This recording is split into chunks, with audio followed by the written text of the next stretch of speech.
Connect to our website for all your news, sports, and cultural updates. channelafrica.co.za. Keep Africa in your hands. Connect to our website for all your news, sports, and cultural updates. channelafrica.co.za.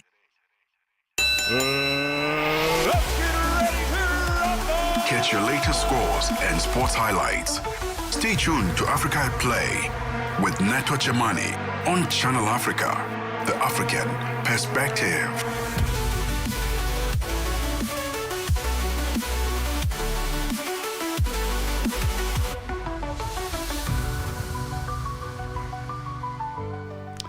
It is 1400 Central African time. This is Africa at Play. We are live every Saturday and Sunday from 2 to 5 p.m. Central African time on DSTV Audio Bouquet channel 802 or OpenView 628 if you are based in South Africa. If not, worry not, we've got you covered. You can connect with us from any corner of the African continent and globally online on channelafrica.co.za. Also available at your fingertips on SABC Plus. If you haven't downloaded the Channel Africa app, do not be left behind. This is the perfect time to do so on your iOS or Android. My name is Neto Chemane. Hosiati konyangazi mumkhajo phandle kunjani moyani vuguvugu dendele. Coming up on Africa at Play, CAF, the mother body of football in Africa, has announced the creation of the African Nations League, which will take place in September, October and November every year from 2029. The competition will see all 54 member associates split into 4 zones,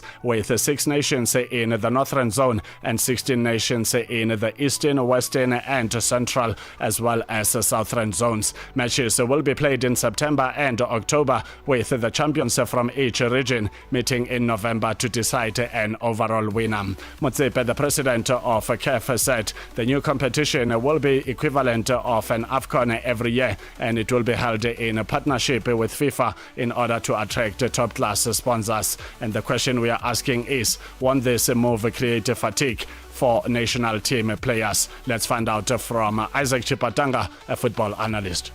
Introduction of the African Nations League by the Confederation of African Football to start from 2029 in the international windows of September, October and November has got both advantages and disadvantages. Now, let's look at some of the advantages and disadvantages of the introduction of this particular tournament. Obviously, one of them is, fatigue on national team players. Now, if you look at the format of this particular tournament, it's on international windows, meaning that, national teams can potentially pull up their best players or their strongest possible sides. This includes European-based African players. Now, if you look at the congestion and the fatigue on the players, let's not lose sight of the fact that the World Cup, the FIFA Club World Cup, the Africa Cup of Nations, the Champions League, both on the African continent and in Europe, these tournaments, all of them have expanded in terms of the number of teams competing in them. That translates into the number of matches played by these top players on the African continent to spike up. The Ministry of Sports in Kenya has received a draft report of the Sports Act and policy framework as the country seeks to reform the sector. The Cabinet Secretary for Sports, Salim Mvuyara, received the document from the task force involved in collecting and collating views from various stakeholders across the country. The committee chairman, Senior Counsel John Ohaga, who is currently leading major reforms to the country's sports legal framework, presented the draft Sports Bill 2026 and National Sports Policy to the Cabinet Secretary for Sports on the 30th of January. Here is John Ohaga, Senior Counsel, currently serving as the chairman of the Ministerial Task Force, reviewing the policy, legal and institutional framework of sports in Kenya. We have tried to address an alignment between national government and county governments in their respective roles in the development and promotion of sports. As you know, sports is a devolved function under the second schedule to the Constitution of Kenya. It sets out what each arm of government should undertake. Towards that end, we have also engaged with the Council of Governors and have taken their input, and we hope that we have alignment with our proposals. Spa Proteas head coach Jenny van Dijk says she is pleased to have tested all her combinations despite the 61-49 defeat to England in the second match of the Spa Challenge. The win for the Vitality Roses has levelled matters going into the final match against the host this evening at the Ellis Park Arena in Johannesburg. Van Dijk says that she is glad that all her players received the game time and were able to express themselves better. So the change of the goalkeeper at the back and with Brown coming in there really made a difference. Look, we could have continued on that, but to us, we have, before today, we only have 120 minutes left to test all our players before Commonwealth Games.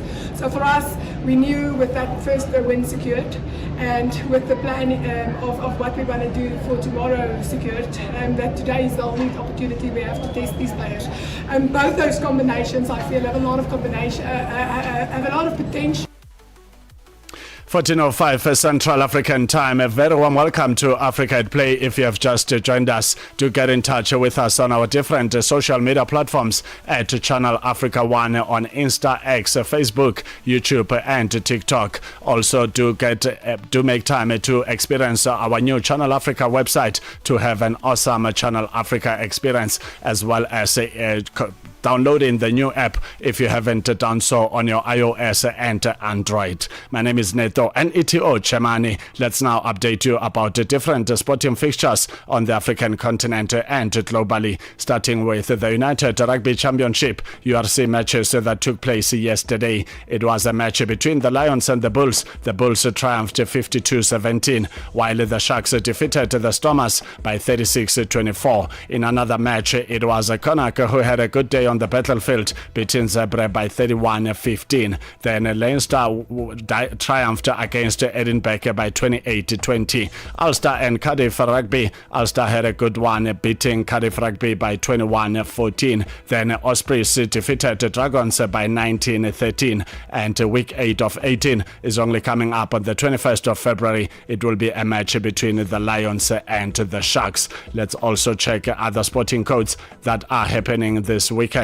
Let's start in the United Kingdom with the Premier League matches that are slated for this weekend, with some of the matches that have already taken place yesterday. Let's give you the results of match day 24 of 38. Leeds United went down against the log leaders Arsenal, the Gunners of London, in a one-way traffic encounter by 4-0, while Wolverhampton Wanderers, also known as Wolves, had a bad day on the pitch. They are at the bottom of the Premier League and they went down against AFC Bournemouth by 2-0, which means more problems in the danger zone. Brighton and Hove Albion and Everton played to a 1-1 draw, while Chelsea defeated West Ham United, a match that produced a red card for West Ham United, and the Blues had a final say. Liverpool defeated Newcastle by 4-1, and today there's more action expected. Aston Villa are up against Brentford FC, and that match is happening at 4 p.m. Central African Time. Manchester United, the Red Devils, takes on Fulham FC at 4 p.m. and another match at the same time is Nottingham Forest, the Tricky Trees, up against Crystal Palace. Then at 18:30 we will witness an encounter between Tottenham Hotspur and Manchester City, the Citizens. Then at 10 p.m. tomorrow, to wrap up the weekend it will be Sunderland up against Burnley, and that match is the final one for this weekend in the Premier League. Let's also go to Germany in the German Bundesliga with more matches that took place yesterday and action expected today as well. Yesterday it was match day 20 of 34, which continues today as well. It started on Friday when FC Köln defeated Wolfsburg by 1-0. Then Eintracht Frankfurt went down against Bayer Leverkusen by 3-1, and another match that produced a red card for Eintracht Frankfurt.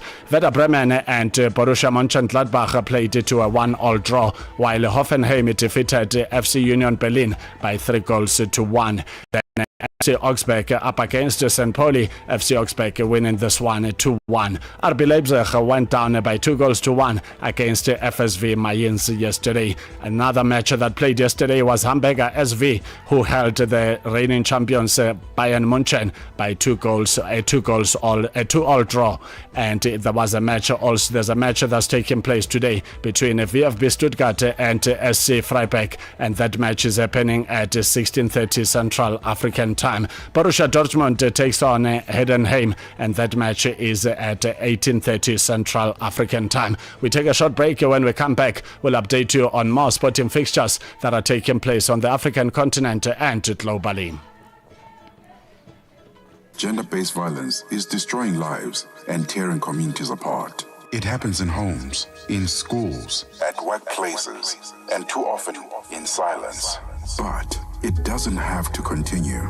If you see it, speak out. If you are hurting, reach out. Because doing nothing is not an option. Listen to all 19 SABC radio stations from Wednesday, 23rd of July for hard talk, discussions, advice, dramas, educational shows, and interviews around GBV with experts, survivors, lawmakers, and the whole country affected by gender-based violence. For all your favorite SABC radio stations, call 0800 428 428 to report abuse or get help. GBV, it ends with you. This message is brought to you by the SABC. Africa at Play with Neto and Neto Chemane. It is 14:10 Central African Time. This is Africa at Play. A very warm welcome if you have just joined us. Let's update you about the La Liga matches in the Spanish League. Match day 22 of 38 on Friday, the 30th of January. Espanyol went down against Alaves by 2-1. Oviedo beat Girona by 1-0, while Osasuna and Villarreal played to a 2-2 draw. Levante and Atletico Madrid couldn't visit the back of the net, playing to a dull 0-0 draw, while Elche went down against Barcelona by 3-1. Action expected today between Real Madrid and Rayo Vallecano at 3 p.m. Central African Time. Then Real Betis will be up against Valencia at 17:15 Central African Time. Getafe takes on Celta Vigo at 19:30 Central African Time. Then at 10 p.m. it is Athletic Club up against Real Sociedad. And then tomorrow, to wrap up the weekend, it will be Mallorca up against Sevilla, and that match is happening at 10 p.m. Central African Time. Let's now go to the CAF Champions League fixtures that are currently underway this weekend, with some of the matches having taken place on Friday and yesterday. In the CAF Champions League, Al Hilal of Sudan defeated Mamelodi Sundowns by 2-1 on Friday. Then yesterday, Young Africans, who scored first against Egyptian Giants, Al Ahly played to a 1-1 draw after Al Ahly equalized in the second half. Petro di Luanda of Angola and Stade Malien couldn't produce any goals, playing to a dull 0-0 draw. Then it was AS FAR who defeated JS Kabylie by a narrow 1-0 win. Simba Sports Club of Tunisia takes on North African giants ES Tunis, and that match is happening today at 3 p.m. Central African Time. There is more matches. Pyramids, the reigning champions of the CAF Champions League, will take on RS Berkane in the North African Derby, and that match is at 6 p.m. Central African Time. One more match at the same time is Rivers United of Nigeria, who are up against Power Dynamos of Zambia. Then there is a match between MC Alger of Algeria up against St. Eloi Lupopo, and that match is at 2100 Central African Time. Let's also check the CAF Confederation Cup matches that are also slated for this weekend, with some of the matches that have already taken place yesterday, and there's more matches taking place today. Today we are expecting a match between Maniema Union and Wydad Athletic Club, match day 4 of 6 in the group stages. And there's also a match between Stellenbosch FC of South Africa up against CR Belouizdad of Algeria, and that match is at 3 p.m. Central African Time. Otoho Di Oyo from Congo Brazzaville takes on Singida Black Stars also at the same time. Then it will be Kaizer Chiefs of of South Africa, Amakosi up against Zesco United, Zega Mambo, and that match is also at 3 p.m. Central African time. And there's also a match between Azam of Tanzania up against Nairobi United. It is the match between the two neighbors. It is the East African Derby, and this match is happening at 1800 Central African time. Joliba will take on USM Alger also at the same time. Then at 2100, there's two matches between Al Masry taking on Zamalek, while OC Safi will be up against San Pedro. And these are matches that are happening this weekend, with more matches slated for the later in the month of February. Many matches coming up next weekend. Let's now go to South Africa in the Betway Premiership. It is a match between TS Galaxy versus Sekhukhune United. That's happening at 15:30 at the Mbombela Stadium in South Africa's Mpumalanga province. AmaZulu Usuthu will be up against Orlando Pirates, and this match is only happening on the 3rd of February, which is Tuesday. Then there's Durban City taking on TS Galaxy on the 13th of February. More matches on the same day. It will be Makezi FC that went down against Orlando Pirates yesterday by 2-0. They will be meeting Golden Arrows Abafana Bestende, with Orlando Pirates returning on Sunday the 14th against Marumo Gallants. And these are all matches that you can look forward to in the Betway Premiership in South Africa. Let's now go to the ICC Under-19 Cricket World Cup that is currently underway in Zimbabwe and Namibia, the two Southern African countries that are co-hosting this tournament. And it is heading towards the end of it, as it will end on the 6th of February with the final between the two giants on the global stage from the ICC from the Under-19 category. On Friday the 30th of January, Super 6 match ODI 35 of 41. It was Afghanistan up against Ireland Under-19. Afghanistan won by 191 runs. Then there was a match again on Friday between England Under-19 up against New Zealand. England had a good day on the pitch, winning this one by 65 runs. We've witnessed more action yesterday. Super 6 ODI 37 of 41. Bangladesh versus Zimbabwe, the host nation, and they went down against Bangladesh by 74 runs. There is a match that is currently underway between India Under-19 and Pakistan. India Under-19 posted 252 out of 49.5 overs, and currently in action is Pakistan, who have posted 19 out of 0, and it's only 2.3 overs, so they are still fresh on the pitch, and Pakistan needs 234 runs in 47.3 overs to triumph for this one.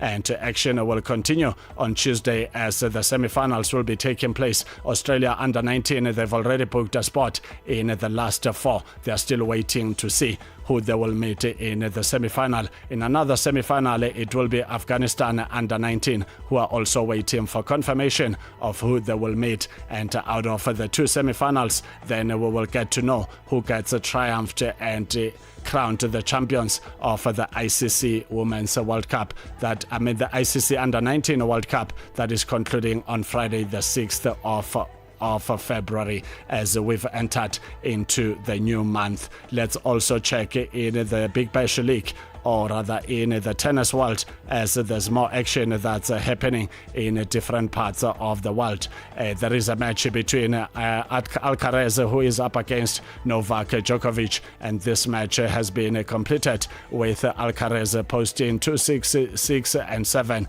while Djokovic 6-2 and 3-5. And we will update you on many other matches that are slated for this afternoon. It is a beautiful Sunday afternoon. Remember to do the right thing. Download the Channel Africa app on your iOS and Android to have an awesome and incredible experience of all things Channel Africa from an African perspective. My name is Neto Chemane. We are together until 5 p.m. Central African time. We take a short break. When we come back, we will introduce our topic of the day with our correspondent Namuchana all the way from Lusaka in Zambia. Got something to say? Are you passionate about issues that matter? Do you have a voice that deserves to be heard? Well, we've got the perfect platform for you. Call in or drop us a WhatsApp on +27 63 406 9126 and we will call you back so you could have your say and be part of the conversation. 30 years of age. I just turned 30 on the 15th of November. So that's who I am, you know. It's not just talk, it's your chance to air your views, share your opinion, engage with a community that values your perspective. Follow us on our social media. Visit our website at www.channelafrica.co.za and get ready to share your views on Channel Africa, the African perspective. Hi there. Do you want to elevate your business and give it a voice in South Africa and Africa as a whole? Well, in that case, let Channel Africa make this a possibility. Channel Africa is willing to advertise your business for as little as 30,000 rands or $1,719.18. To get access to these great rates, send all requests to mukwenata@SABC. That's MOKOENATA@SABC. Channel Africa, the African perspective. Africa at Play with Neto and Neto Chemane.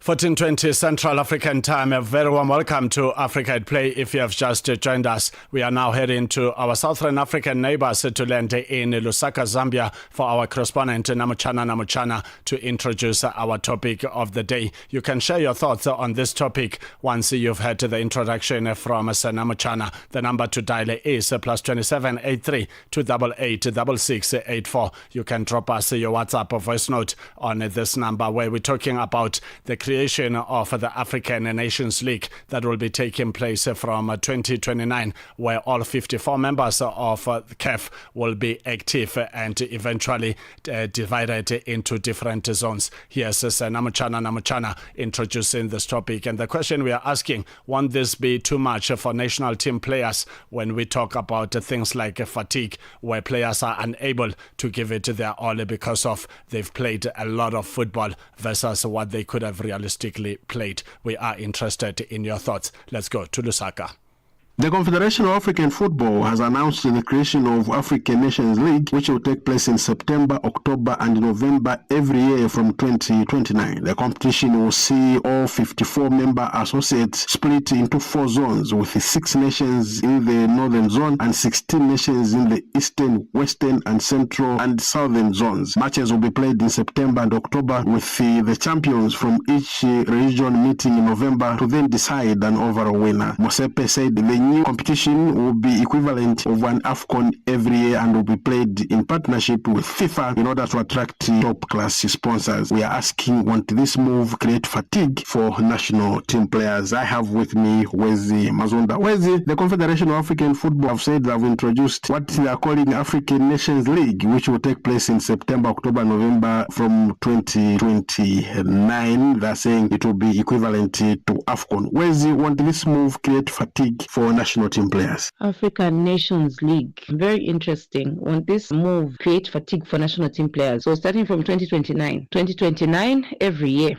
we're going to be having a tournament known as the African Nations League, and this tournament is going to be equivalent to the AFCON that we're used to seeing after 2 years. You know, now it's even going to be played after 4 years. Okay, and then now we don't have the CHAN anymore, which is African Nations Championships for the local players. My heart bleeds because this is really doing a disservice to local in Africa. I think the beauty of the CHAN was that local teams were tapping into resources of local players. So you have a strong team of local players that you are building alongside the team that you have of players based abroad, Europe, playing alongside them, which reduces in cases of fatigue because you have a wider pool of players to pick from, which was a very good model. I don't know where this model is coming from. Maybe we're picking it from Europe, but then the CHAN to me was an idea that they should have left working And I think what just needed to be done was maybe be innovative, find out how you could bring in money in that competition, work towards bringing in money, because that is really, really frustrating the local talent, for lack of a better term. So let me not digress and move away from this topic. The issue is based on the fatigue of the players. The fatigue will be there if you have coaches who are not innovative. If you just want to use that one squad of yours, you just want to depend on those best 11 of yours and just slot in a few. If you want to be selfishly thinking like those are your players who will be able to deliver, if you're not open-minded, definitely fatigue is going to creep in. But we have a situation where we have a lot of players playing their trade abroad, and we also have a lot of players playing locally. So this is an opportunity. This is an opportunity to tap into by local players. Let them not feel depressed, downgraded, frustrated. I think this is an opportunity to take. So a wise country will build a very strong local squad. You prepare your local squad in international competitions. Of course, we still have the Champions League and the CAF Champions League and the CAF Confederations Cup. So you use those club competitions to prepare your players, your local players, since they're playing in these local competitions. So you look at those players, pick national team players from there, those who've got potential to be in the national team, and have a pool of players. Obviously, you can't just have one team of those cream players. You need to have three: Team A, Team B, and Team C. So you have a good player, a good goalkeeper in Team A good goalkeeper in Team B, and a good goalkeeper in Team C, so that they complement each other. If this one is injured, this one's unable to play, they'll be able to exchange. Because the problem that we have is that most coaches just want to use the same squad over and over and over again, which is not good, which is not fair, and it's just not good for competition. Let's expose as many players as possible. Let's keep it open as coaches. Pick players on merit. Let them be quality players. There you have quality local players. Let the quality local players compete with the quality international players. You put them together, you get a good blend of players. Look at teams like Senegal and Morocco at the Africa Cup. They didn't look like teams that had, you have one player missing, you have a player missing. The one who steps in, you don't even feel the gap because the other player has come in to step in. I think that's what this competition is going to do to Africa. It's going to make more footballers active and competitive, but that will depend on the mindset of the technical benches, respective technical benches. Are they going to be the kind of technical benches that are going to be ready to tap into the resources back home with their local players and the players who are playing their football abroad? Because obviously some say technicalities, maybe you think the players that play abroad are crowd pullers, but no, it should be about competition. What are you bringing to the table as a local player? Are you going to score those goals? Are you going to score those goals that are going to help your team win those titles that you want? I mean, make money. And this tournament obviously should be able to, I'm glad they work in collaboration with FIFA to find good sponsorship. So money must be made every year. September, October, November, you play the final. It's going to be hectic, yes, but it's workable. It's workable, and it's an opportunity to ensure that more and more players get involved in these events. Another thing is it's also you're able to tap into the talent of the junior players, because now we have under 17 competition for the boys coming every year. So you are having new talent being unveiled each and every year. These talents, after they graduate from under 17, going to under 20, just like that. And World Cup is the highest level. They're able to interact with and play and compete against top teams all over the world. So there you also have a pool where you can groom players for the national team. So fatigue will not be there unless if you are rigid as a coach. You don't want to see the opportunities that have come with this great event that has come. But for me, doing away with the CHAN, it's quite sad. I want to express it now, but this is a wonderful opportunity, and it just needs countries to be open-minded, and competition will be enhanced, and Africa must support it. Fans must support it. I'm sure they will love it. I mean, having a situation where you have a competition equivalent to the AFCON every year, then the top AFCON comes every after 4 years. It's going to be something that's very interesting. Wezi, thank you so much. Thank you so much. Wezi Mazunda talking to us. I also have with me Isaac Chipwatanga, soccer expert. Isaac, we are looking at the news that is coming from the Confederation of African Football, CAF, that they have created what they are calling African Nations League, which will be taking place in September, October, November from 2029. They're saying this will equal the African Cup of Nations. And Isaac, don't you think that this move will create fatigue for national team players? The introduction of the African Nations League by the Confederation of African Football to start from 2029 in the international windows of September, October, and November has got both advantages and disadvantages. Now, let's look at some of the advantages and disadvantages of the introduction of this particular tournament. Obviously, one of them is, fatigue on national team players. Now, if you look at the format of this particular tournament, it's on international windows, meaning that, national teams can potentially pull up their best players or their strongest possible sides. This includes European-based African players. Now, if you look at the congestion and the fatigue on the players, let's not lose sight of the fact that the World Cup, the FIFA Club World Cup, the Africa Cup of Nations, the Champions League, both on the African continent and in Europe, these tournaments, all of them have expanded in terms of the number of teams competing in them. That translates into the number of matches played by these top players on the African continent to spike up or to go up. You remember that the FIFA World Cup to be hosted this year has expanded from 32 teams to now 48 teams. The African Champions League initially had a group stage of 8 teams, Group A and Group B, 4 teams in each of those groups. Now we have 16 teams competing in the group stages. The AFCON recently had 16 teams. Now we have 24 teams competing. So all the major tournaments in world football are increasing, and that means the players have to play more matches in a calendar year or in the same period of time that they had to manage in the past. One of the major disadvantages that I've also noticed with the introduction of the African Nations League is the end of normal friendlies, in inverted commas, if you like. And this, for me, is going to limit the ability of the nations or coaches. Imagine if you're a coach and you're told if you lose, or you're given an ultimatum, if you lose the next 2 matches, you're out of a job. So the introduction of the African Nations League means that no friendlies literally will be arranged, and this will limit the ability of nations or coaches to experiment with new talent in low stakes environment. You know, normally if it's a friendly match, a coach is likely to say, let me try out new combinations, let me try out young players who are coming through the ranks and so on and so forth, to give them an opportunity to have them have international exposure. Now, if you know you're playing for prestige of an actual tournament and your future as a coach is dependent on you winning that particular match or winning that tournament, you're likely to go with the most experienced team, the most strongest, possible side. And for me, that means that there's literally no chance for a budding player who's done well at under 20 level or under 23 level or even under 17 level. So I think that takes away a lot in terms of African football, because remember that most of the African players, the routes that they take to get to the promised land of Europe is when they play in these international tournaments, because that's where the international scouts and agents are. So when they play well in those tournaments, the likelihood of them being spotted or scouted by some of the major European or even Asian big clubs is considerably higher. So for me, I think this is one of the biggest disadvantages of the introduction of the African Nations League. The other disadvantage is reducing the exposure of local players, which I've already touched on, but also in relation to that is reducing the prestige of the main African tournament, which is the Africa Cup of Nations, because essentially the African Nations League is the best players on the African continent, strongest possible teams from each African nation competing on an annual basis. Now, what's the difference? Because the Africa Cup of Nations will come 4 years in a 4-year cycle. Now, the African Nations League is essential, in the words of Patrice Motsepe, the president of CAF, the equivalent of an AFCON every year, and will be held in partnership with FIFA in order to attract top-class sponsors. If you have an Africa Cup of Nations in the form of African Nations League every single year, what's the point of having the Africa Cup of Nations after every 4 years? It's the same players. Victor Osimhen will compete for Nigeria in the African Nations League. Mohamed Salah will compete for Egypt. But these guys are the same players who are going to compete at the Africa Cup of Nations in 4 years' time. So, I mean, it doesn't really make a lot of sense to have an Africa Cup of Nations every year and then masquerade it under a different name called the African Nations League, and then also Africa Cup of Nations as we know it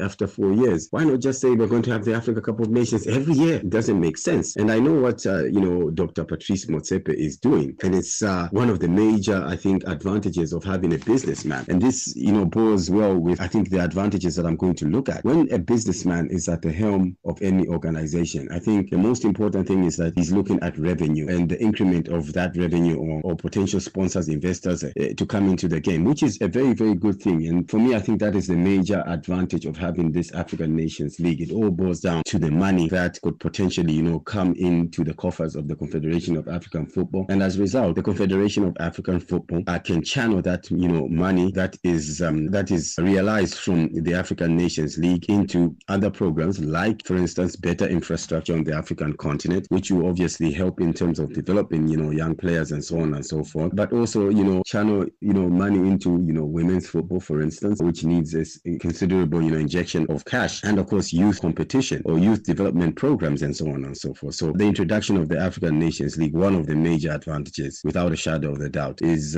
going to have increased revenue for the Confederation of African Football, which in turn they can now use to distribute amongst member associations to improve the state of football on the African continent. But also what it means is that from a fan's perspective, it's improved competitiveness. Issues to do with no disrespect to small, in inverted commas, countries like Seychelles, like Lesotho, like Eswatini, like Djibouti on the African continent. I think most of the African fans want to see Nigeria versus Egypt, Senegal versus Morocco at every given opportunity. The more they can get those high-class, high competitive matches, the better it is for them. And I think for an African fan, they want to see the best playing against the best at the most regular and shortest possible interval available. So I think this is one of the advantages. But also one of the advantages, if you actually look at it, is, and this one might be a little bit controversial, because many African experts believe that it's Africa bowing down to the pressure in Europe. The African Nations League will be played in official calendar dates of September, October, and November every year. And this is good because it's being played in FIFA international windows, meaning that the club versus country controversy comes to an end. Remember that the Africa Cup of Nations is being played sometime in the window of January, where, teams across Europe especially are trying to, ensure that they win the league, trying to get, a string of good results together without, some of their key African players. So that disrupted their, season and the rhythm and momentum, because you don't have some of the key and best players in your team. If you're a Liverpool, you don't have a Mo Salah. If you're a Galatasaray, you do not have a Victor Osimhen, and so on and so forth. Having these matches played on FIFA calendar dates means that also the European clubs also are playing either in the European Nations League, or their players are off to international duty playing in World Cup qualifiers and so on and so forth. So it doesn't disrupt the clubs in Europe per se. So this navigates the club versus country, row that comes around whenever the Africa Cup of Nations is being hosted. But also I think from an FA perspective, many of the smaller FAs, I think you've noticed some of the African FAs, what normally transpires on FIFA windows is that they've got a headache of organizing matches for the national team during the FIFA window. With the introduction of the African Nations League, it means that the fixtures are already out there. They're already, set by the Confederation of African Football. And football associations now don't need to scratch their heads looking for potential opponents to fill up, the international window period. So from an FA perspective, I think the headache of looking for opponents for their national team now goes out of the window. And so that is a serious advantage from an FA perspective. So the last, advantage I would really point out is the fact that these matches are being played on international FIFA window dates. The truth of the matter is that the key players, the star players from Europe and elsewhere, will come and represent their nation. What that means is basically more sponsors will come on board because of that appeal of the biggest African players plying their trade in this African competition on an annual basis. So, I think if you've got a businessman at the helm of any organization, their thinking will be, how can we increase revenue, increase the profit margin for that particular organization? And that's Dr. Patrice Motsepe is doing. But it comes with a number of disadvantages that we cannot just discard, that I've already elaborated upon. So I think the bottom line is, let's wait and see. Let's give it maybe the first 2 or 3 editions and see how it works. Because at the end of the day, I think the proof is in the pudding, and experience is the best teacher. Isaac, thank you so much for having taken time to talk to us. The views of Isaac Chipotanga, soccer expert, on our topic. Today, we were looking at the news that the Confederation of African Football, CAF, has created the African Nations League that will start in 2029. We were asking, on this move create fatigue for national team players? For Channel Africa Sport, Namchana from Zambia. 14:36 Central African Time. Thank you to Namachana, our Southern African correspondent based in the beautiful city of Lusaka in Zambia, talking to the football pundits, a sport analyst, that is Wezi Mazunda, as well as Isaac Chipatanga, a sport expert. It's time for us to visit the dance floor. Thank you for staying tuned to Africa at Play, with Kid saying fever. Africa at Play with Neto and Neto Chemane.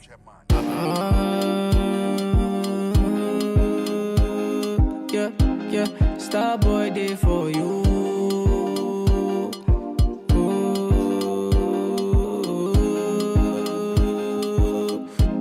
Star boy day for you. Baby girl, you find yourself though. Girl, you make my head red oh. Anytime you know they close to me, yeah. Baby girl, now you I want to. Baby, shey na me you want to. Make we day 1 + 1 or 2, yeah. 1 liter, oh say 1 liter. 1 liter, oh say 1 yacha. 1 liter, oh say 1 liter.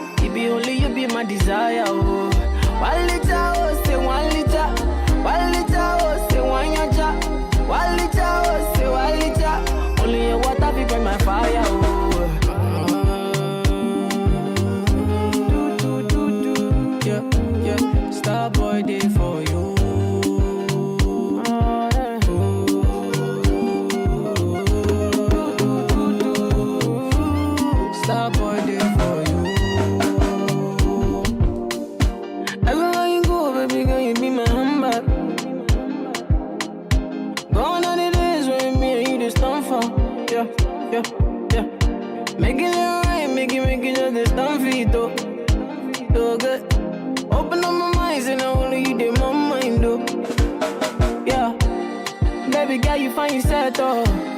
Girl, you make my head red, oh. Anytime you know they close to me, yeah, yeah, yeah. Baby, girl, now you I want, oh. Baby, shey na me you want, oh. Make we dey 1 + 1 or 2, yeah, yeah, yeah. 1 liter, oh, say 1 liter. 1 liter, oh, say 1 yacha. 1 liter, oh, say 1 liter. It be only you be my desire, oh. 1 liter, oh, say 1 liter. 1 liter, oh, say 1 yacha. 1 liter, oh, say 1 liter. Only your water fi quench my fire, oh.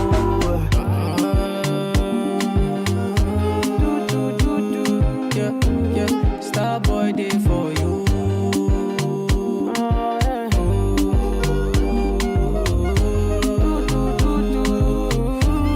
Star boy day for you. This kind of love when I get you no corny, yo. Baby, I'm gonna shine with you to the morning, yo. This way I'm gonna do for you, girl, you no funny, yo. Don't be gonna love, man, use you play, although everywhere you go, baby, I go be your handbag. Gone are the days when I go let you stand for. Yeah, yeah. Making it right, making just a stand for it, though. So good. Open up my mind, and I only you did my mind, though. Yeah, 1 liter, oh, say 1 liter. 1 liter, oh, say 1 yacha. 1 liter, oh, say 1 liter. It be only you be my desire, oh. 1 liter, oh, say 1 liter. 1 liter, oh, say 1 yacha. 1 liter, oh, say 1 liter. Only your water fi quench my fire, oh.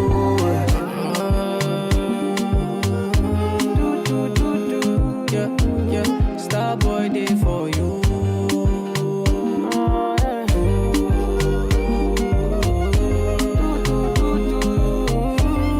Star boy day for you. Africa at Play with Neto and Neto Chemane.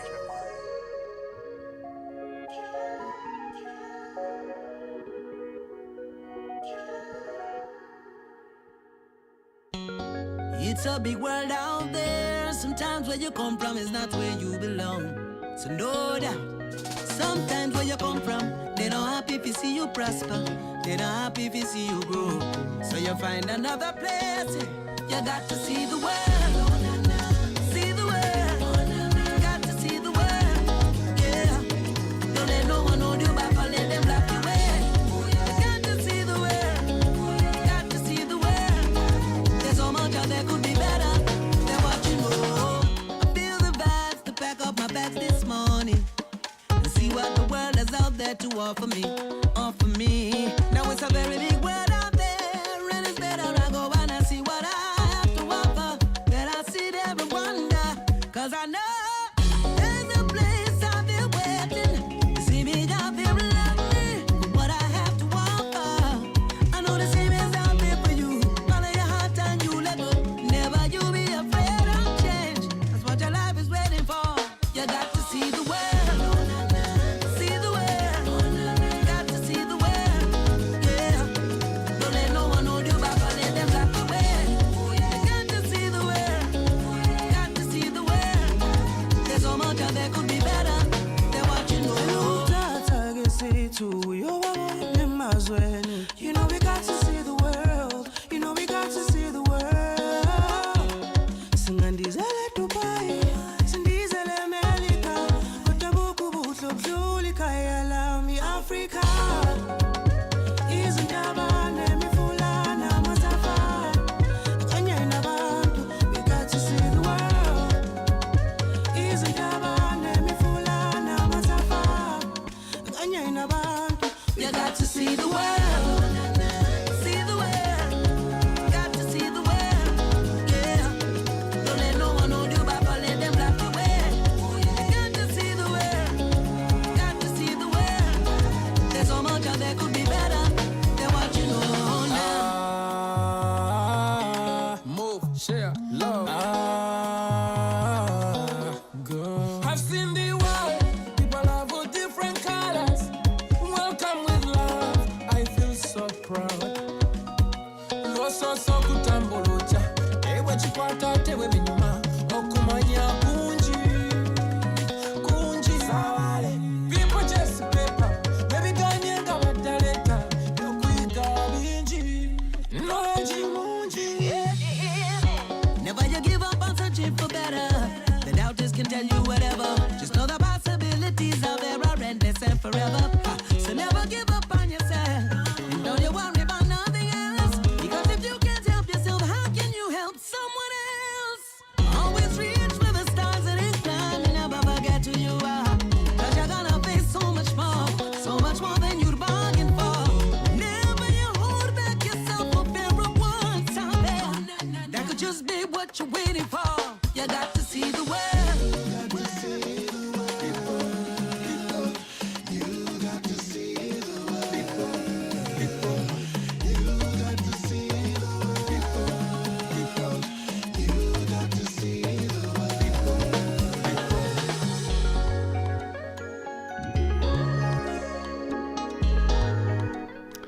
You got to see the world. It is a song by S. Villa, Eddie Kenzo, and Morgan Heritage. Before that, we played you Whiskey saying Fever. 14:45 for Central African time. We will be having a conversation with our West African correspondent, Tony Tonero-Bani, in just a moment. Let's just update you about the upcoming, highly anticipated ICC Men's T20 World Cup that will be kicking off on the 7th of February. That is next week, Saturday. The match kicking off this exciting global spectacle will be group stage T21 of 55 between Pakistan and Netherlands, and that match is at 7:30 Central African time. Then on the same day at 11:30 Central African time, it will be West Indies taking on Scotland, followed by India versus USA at 15:30 Central African time. We'll update you on more fixtures of this upcoming ICC T20 World Cup in no time. Let's now welcome to Africa at Play, West Africa's finest, our correspondent based in the beautiful city of Lagos in Nigeria, Tony Tonero-Bani. Good afternoon and a very warm welcome to Africa at Play.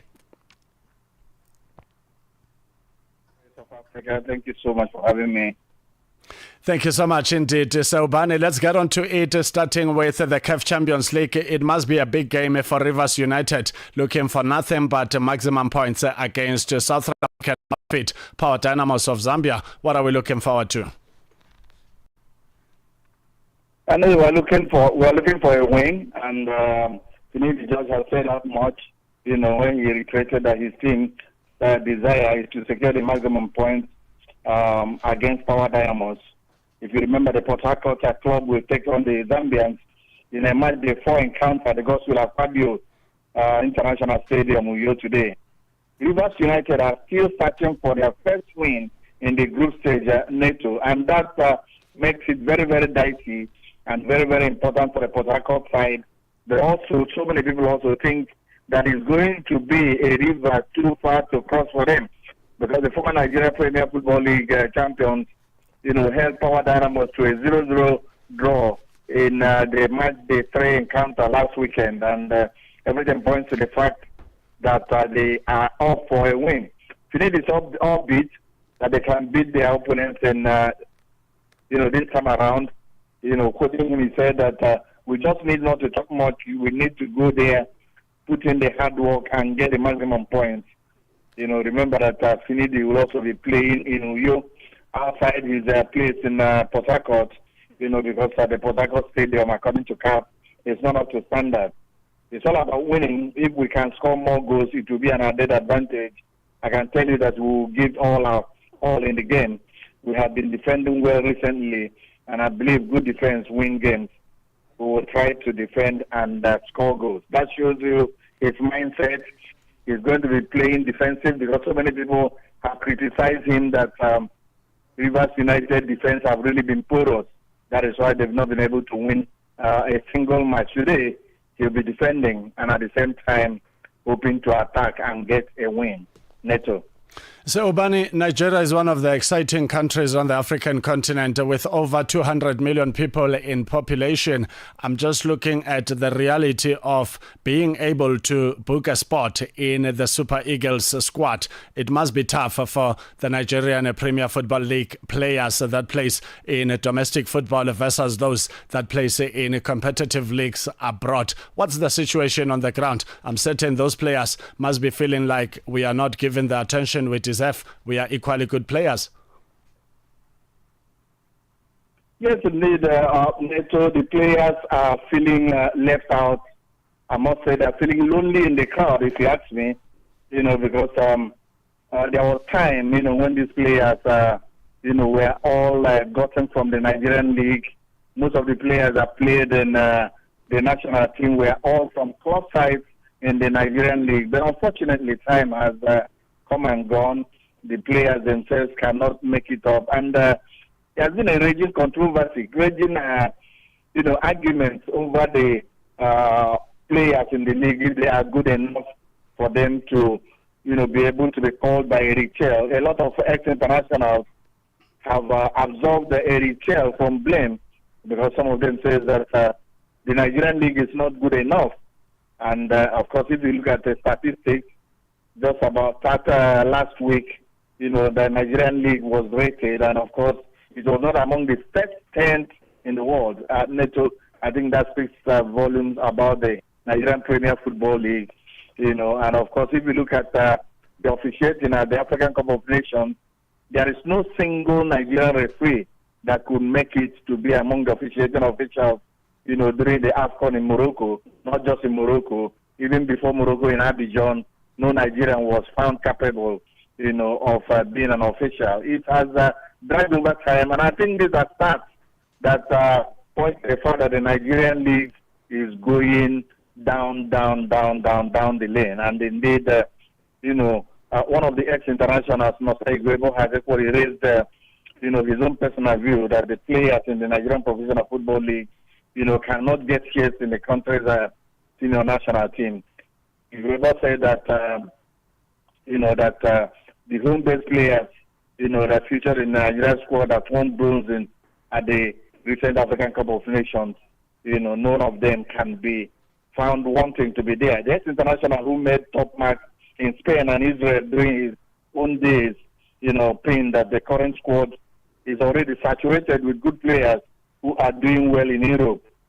He then exonerated Eagles coach Eric Sekuchel from all manner of blame for not selecting home-based players for AFCON 2025, as the Gaffer knows only starts playing abroad and is not familiar with lads in the Nigerian Premier Football League. Neto, before I leave you, but I must say that, beyond that, I think we also have a competition for home-based players in Africa. Somebody was just asking, if the home-based players in Nigeria were good, how far did they win the all-home-based championship called CHAN, during their time? And of course, if you remember, Nigeria was just kicked out in the opening series of the CHAN competition for the home-based players based in Africa. So it's everything points to the fact that the Nigerian Premier Football League is not well. It's not doing well. And indeed, the players themselves, every little thing, Neto, the home-based players are ready to go abroad. So everybody is looking for his pocket. And they perhaps may have not noticed that they cannot make it break even at the national level. So as it is now, the Nigerian Premier Football League is just playing. And perhaps that could be one reason why the fans have equally abandoned them. They play at empty stadia, and of course, not so many people go out to encourage them to watch them. Neto. 14:52 Central African Time. That's Tony Ubani. We take a short break. We'll continue with our conversation after this short break. So, Ubani, please do stay on board. Across Africa, communities rise with the promise of clean water and clean sanitation. The African Union's 2026 theme calls us to action. It's about mobilizing real commitments, securing climate-resilient water and sanitation projects, and ensuring that water becomes a driver of sustainable development and prosperity across the continent. A landmark moment, not only for Africa, but for the global movement for access to safe water for all. Assuring sustainable water availability for every home, every village, every nation. This is the Africa we want. Channel Africa, the African perspective. Você é fluente em português? É apaixonado por rádio e quer trabalhar na África do Sul? Você tem documentos que o qualificam para trabalhar na África do Sul? Nesse caso, podemos ter uma oportunidade para você trabalhar no Canal África. Envie seu currículo e demonstração para Canal África @channelafrica.co.za. Lembre-se, se você não receber alguma resposta nossa em 14 dias, isso significa que você não foi selecionado. Canal África, a perspectiva africana.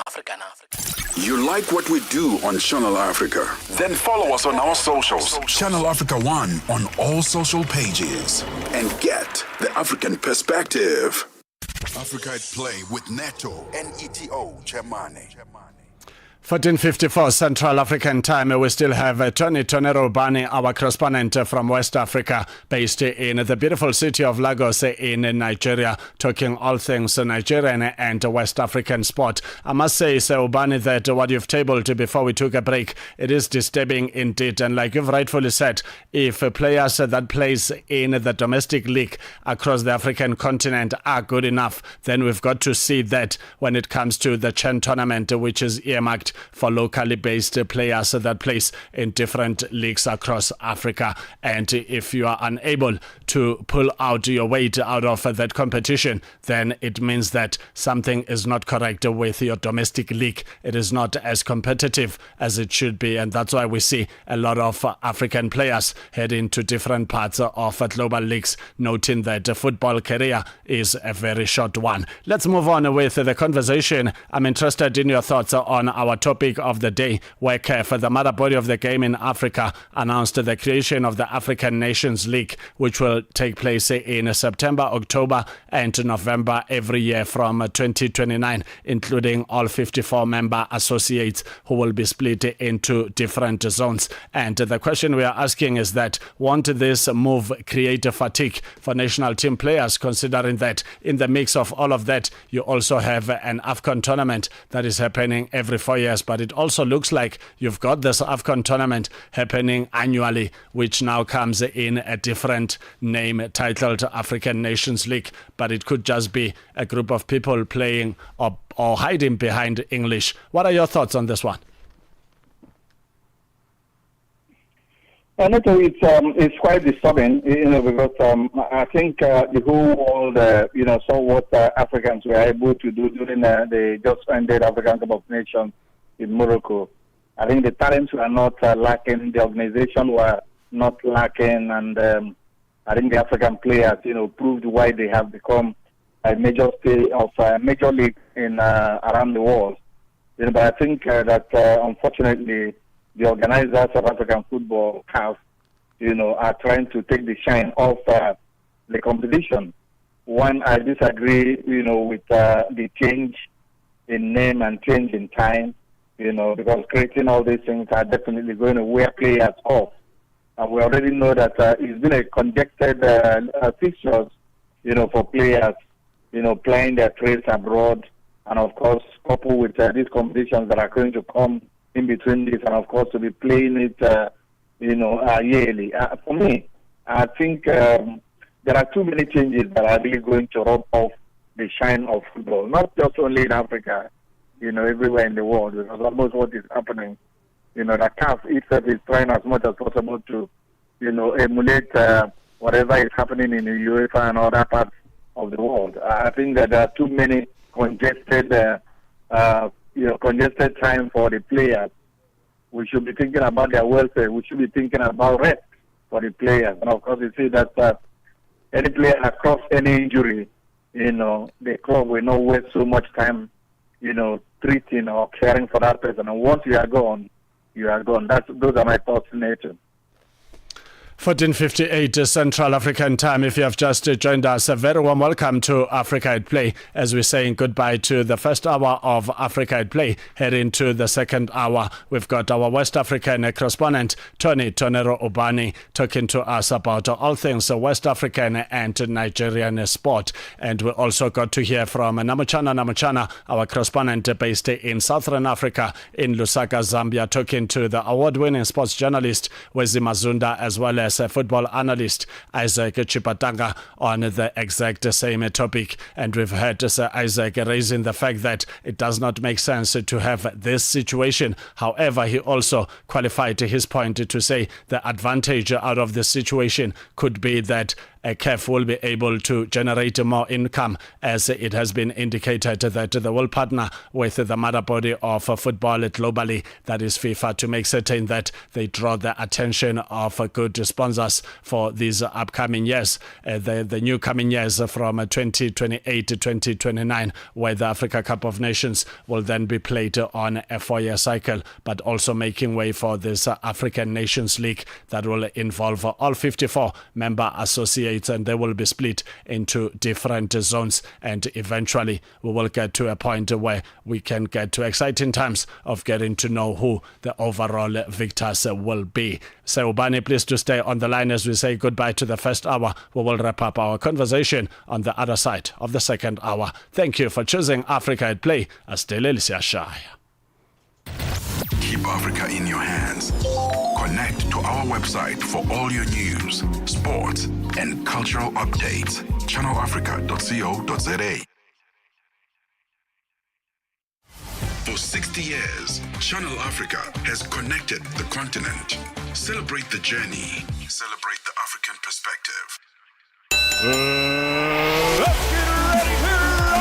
Catch your latest scores and sports highlights. Stay tuned to Africa at Play with Neto Chemane on Channel Africa, the African perspective. 1500 Central African Time. We are live every Saturday and Sunday from 2 to 5 p.m. Central African Time. This is Africa at Play. We've got Tony Tonero Ubani, our West African correspondent, on the line as we are wrapping up a conversation with him on all things Nigerian and West African sport. So, Ubani, what's the latest from Nigeria in as far as other sporting codes are concerned? Yeah, athletes turned out in huge numbers on the second day of trials of Akwa State trials for selection of athletes of the second Niger Delta Games. And I must say that Niger Delta Games, comprises of states from the southern and the eastern states here in Nigeria. And they are mostly the athletes that have been found that represent Nigeria, mostly in football, in athletics, in boxing, other sports, and their trials on groups of athletes, officials, and spectators were spotted at the Neto Champions on West Town Sports Center, which plays host to 4 sports. And indeed, Paul Baxi, the commissioner of sports, was so excited. He spoke to me and told me that his excitement in getting to see a number of young athletes coming up, showing so much interest and, of course, enthusiasm in sports. And indeed, he says that grassroots development will definitely be very, very good for Nigeria. If indeed officials pay greater attention to them, I think that this is the time that you talked about the number of, Nigerian population. Nigerian population could mean something if indeed we have officials that are so much interested in them. But then, if people do not pay attention to them, population will be not in nature. Very true, Sir Ubani, and I wanted to continue with this conversation because there's a number of issues that I wanted to raise. However, we can pack them for our next conversation as they are not perishable issues. Thank you so much for talking to us on Africa at Play. Have a great afternoon further. 15:02 Central African Time. That's how we wrap up our conversation with Tony Tonero Ubani. In just a moment, we will update you on the latest sports news. But for now, let's look at the different fixtures that are currently underway, where we will update you on the current scores. If you check a match that is currently on a halftime break, it is the CAF Confederation Cup match between Maniema of the Democratic Republic of Congo. They are currently leading with that Athletic Club of Morocco by 1-0. And we will update you on the latest in this match when it returns for the second stanza of the match. In Italy, Serie A, we've got Torino up against Lecce, and that match has played for 63 minutes. Torino currently leading by 1-0. And another match that is currently underway in Albania is Luzhja, who are up against Bareli, and it's still 0-0. They still haven't found the back of the net. There is also a match in Azerbaijan that is on a halftime break between Aras and Netsi Baku, and Baku are leading this one by 2-0 on a halftime break. 27 minutes of football has been played in Belgium in the Jupiler Pro League. It is a match between St. Liege and Anderlecht, and it's still 0-0. No outfit has visited the back of the net. Also in Belgium, it is a match in the Challenger Pro League. That is 27 minutes of football has been played. It is Lise SK up against Peshot, and Lise are leading this one by 1-0. We will continue to update you on different fixtures that are taking place on the African continent and globally. It's time for sports news, starting with football. Ademola Lookman is in advanced talks over a move to Atletico Madrid, and the development could yet have a knockout effect on Arsenal's long-term pursuit of Julian Alvarez. Lookman has been exploring his options away from Atalanta in recent weeks and had considered Fenerbahce as a possible destination. However, the winger is understood to favour a switch to La Liga, with the opportunity to play under Diego Simeone providing a decisive factor after terms of a move to Turkey became complicated. Sources indicated that a formal agreement could be reached as early as Sunday if final talks go to plan. Should that deal go through, it would add fresh uncertainty around Alvarez's future at Atletico, at a home when the club are also trying to sign forward Marcos Leonardo from Al Hilal. Argentine forward Alvarez was already unsettled by his role in Madrid and is believed to have grown frustrated with his involvement under Simeone.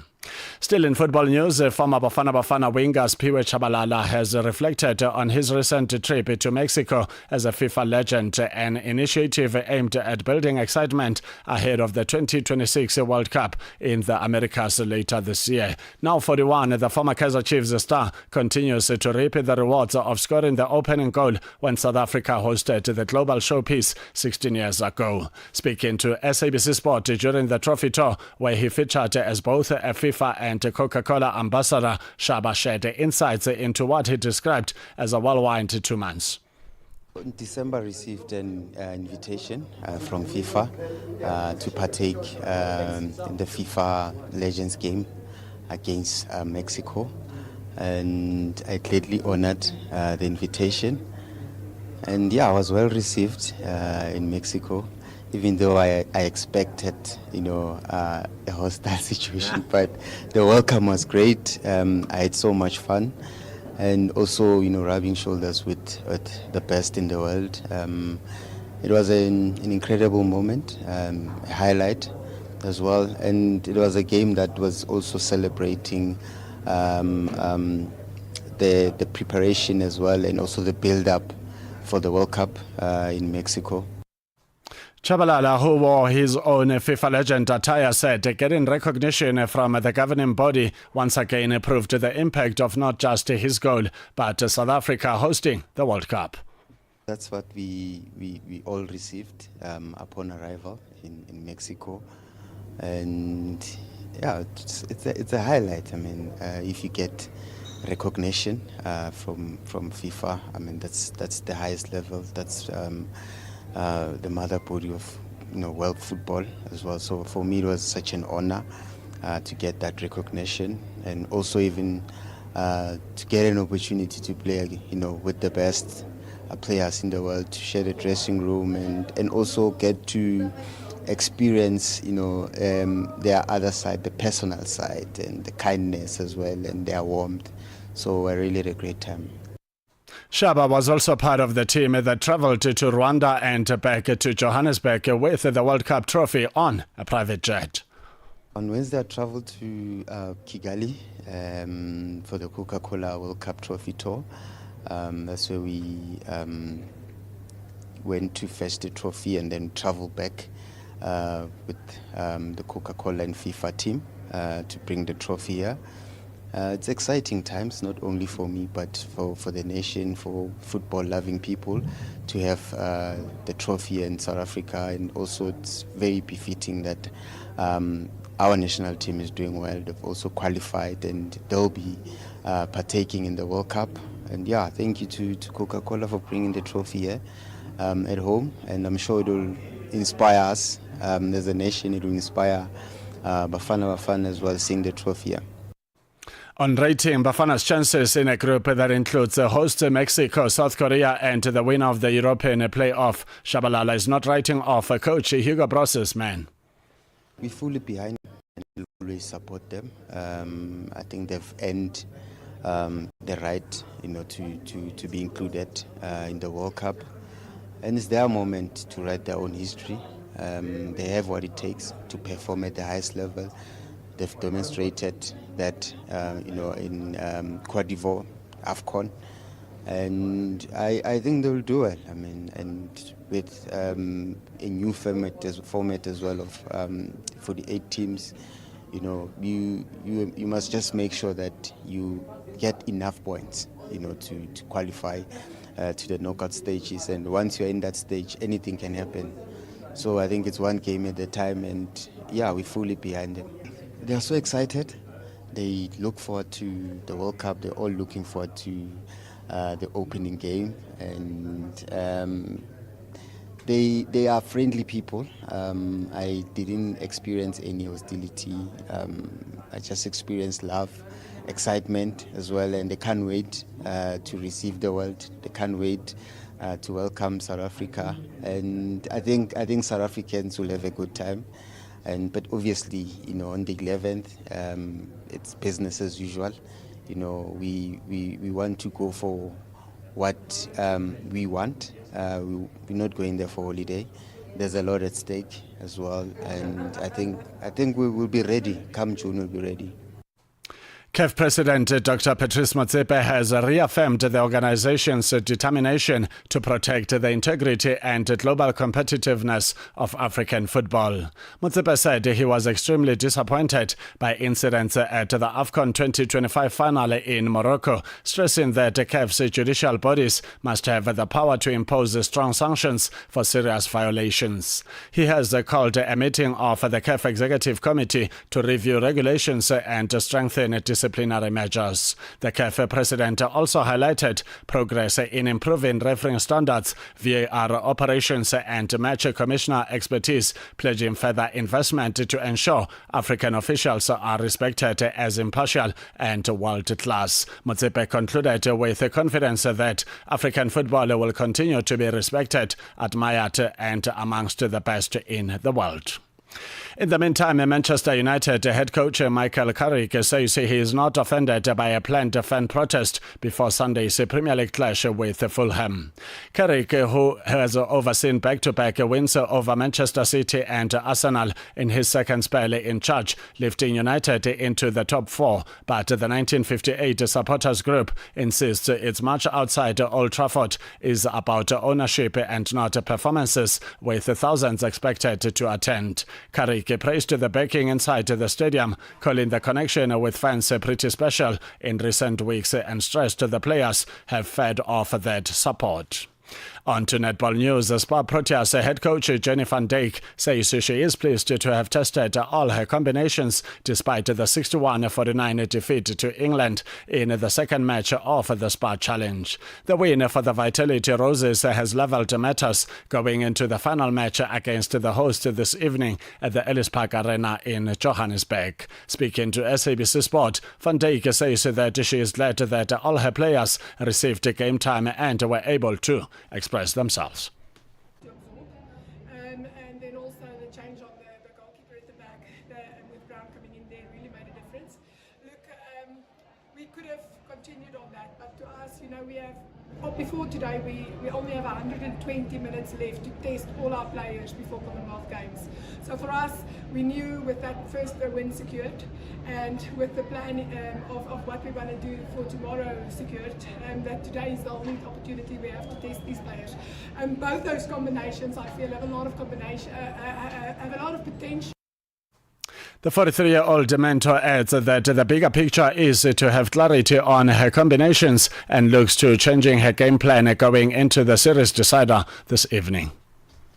So for us, we have to think bigger picture at this stage. We just literally don't have any choices. We need to have clarity on our squad. The other thing that we're also busy considering is obviously, at the moment we've got a split of 5, 4 and 6 at the back. We need that split to go 5-5-5. Meanwhile, the Vitality Roses coach Jesse Tribbley speaks of the turning point to help level the series against the host. I think we kind of pride ourselves on how we pay attention with quick turnaround, and I think whilst we were disappointed on Thursday, we knew for sure we had to oversupply our shooters. I think we were poor in that area the other day, which is unusual for us. We needed to fix up our centre-pass attack. We were losing ball in the early phases on Thursday night, and I think we were much smarter today with ways in which we kept the South African defence guessing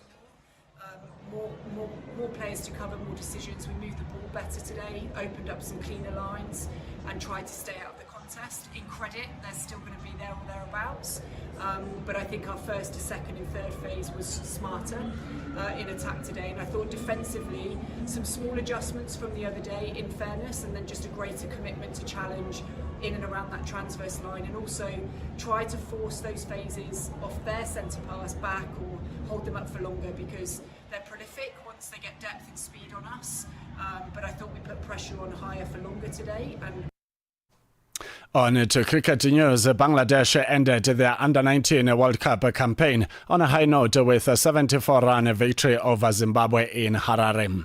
Azizul Hakim Tamim anchored the innings with 59 before a late surge lifted the Tigers to 253 for 9. Pacer Logale Hossain, who then ripped through Zimbabwe's top order, taking 5 for 24 as the hosts were bowled out for 179.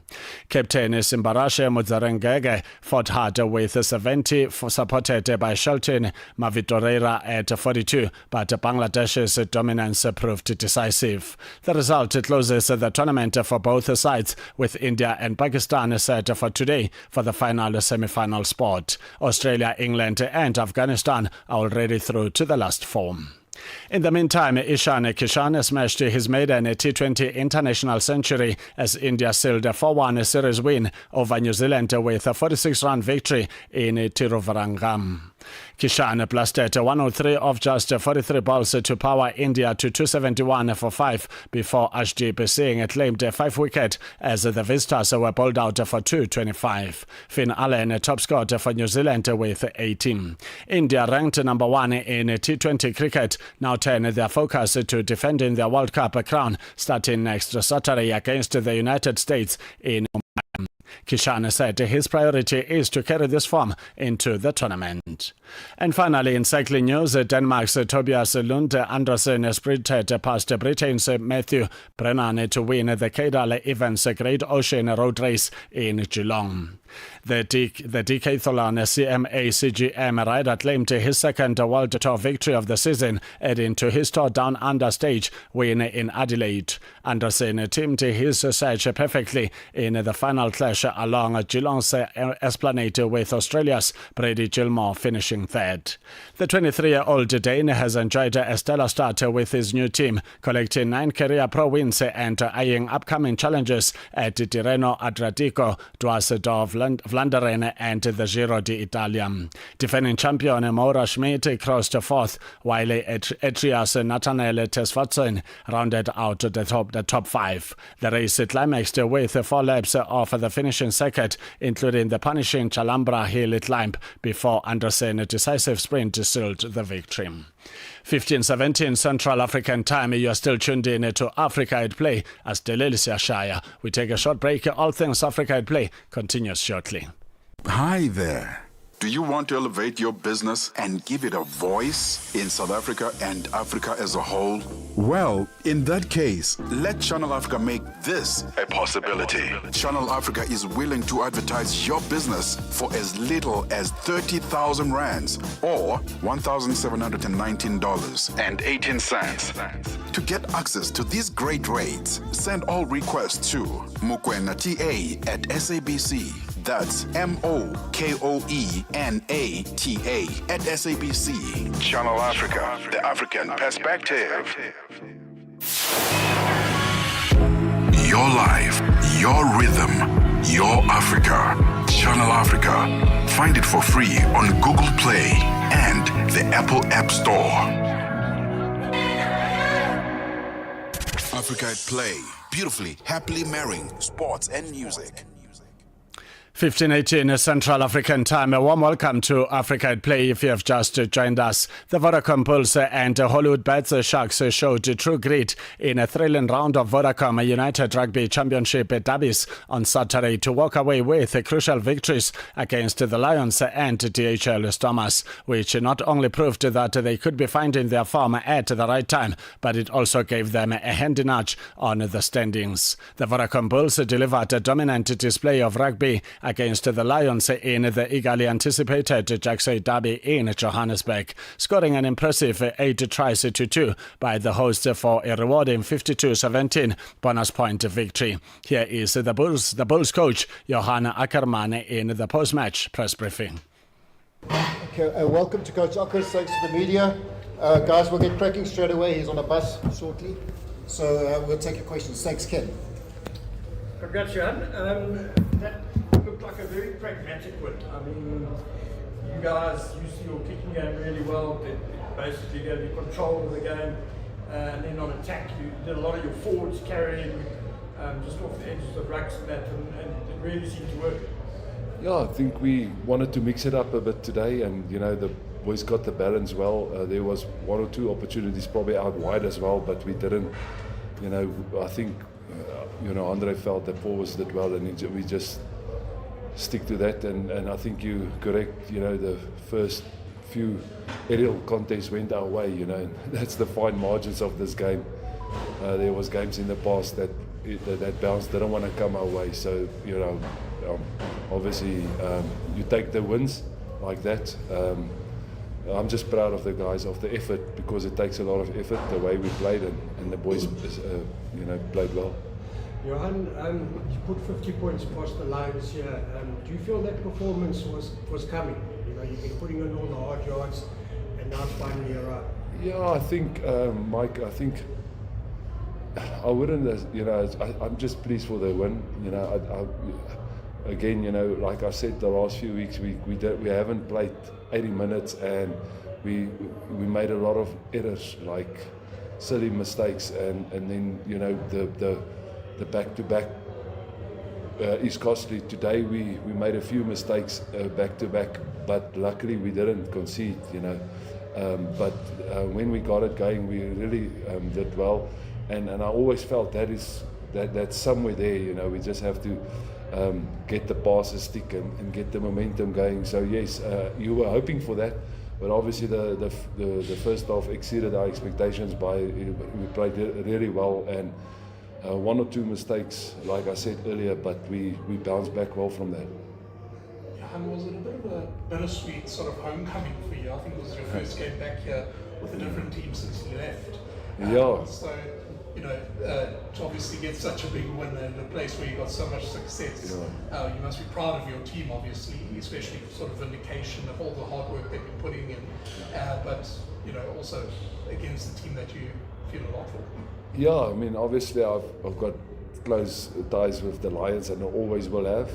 This specific stadium where we're sitting now, if I think how many captains run meals we had here, and then the massages happening there on the right side, and I obviously had medias in the same spot, and watching the team from above here and build up a great memories with the players and the staff.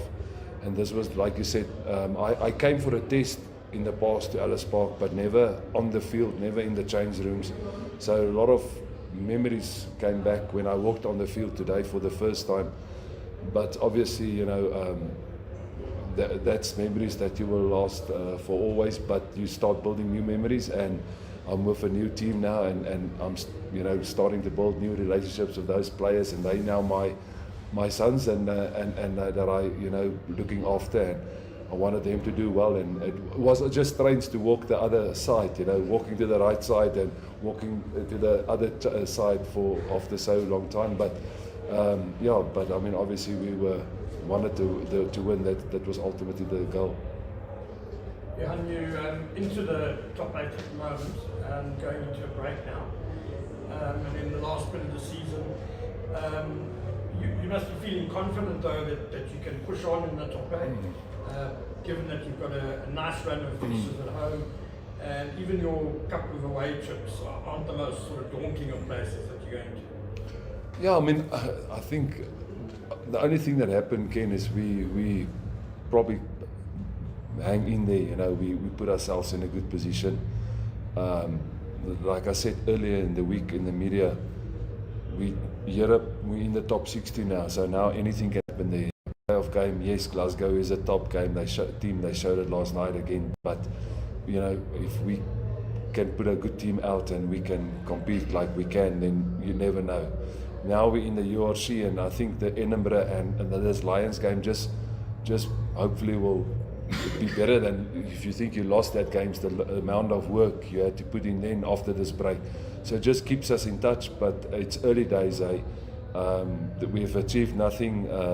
There's a lot of quality teams. If you just think about the teams we still have to play, and it's going to be a big, massive challenge after the break. The positive is hopefully a lot of players will return after the break, and obviously from a selection point it makes it tough, but it's a good position to be in then.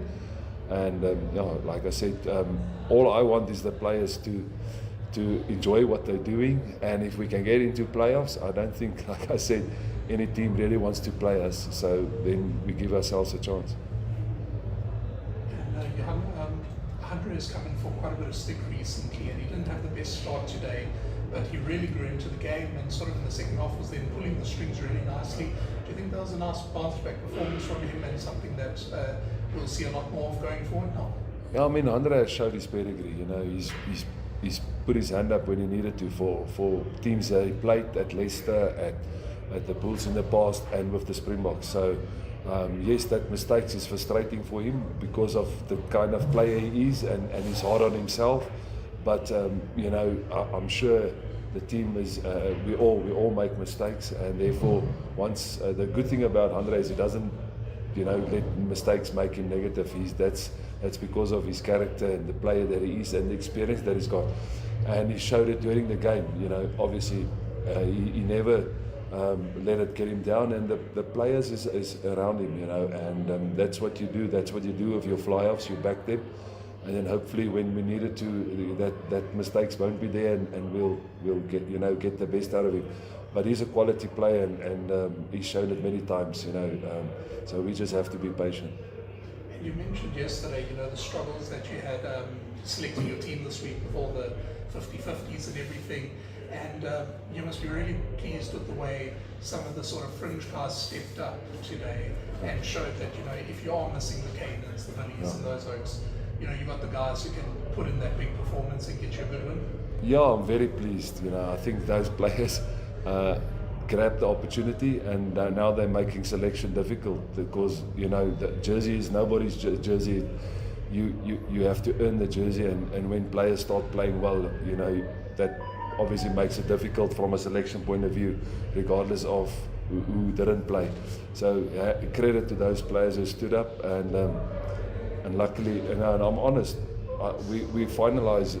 Clinton will know the team on Friday morning only. I know there's a few clever guys out there that said, "No, I knew the team. I'm just playing mind games." I didn't.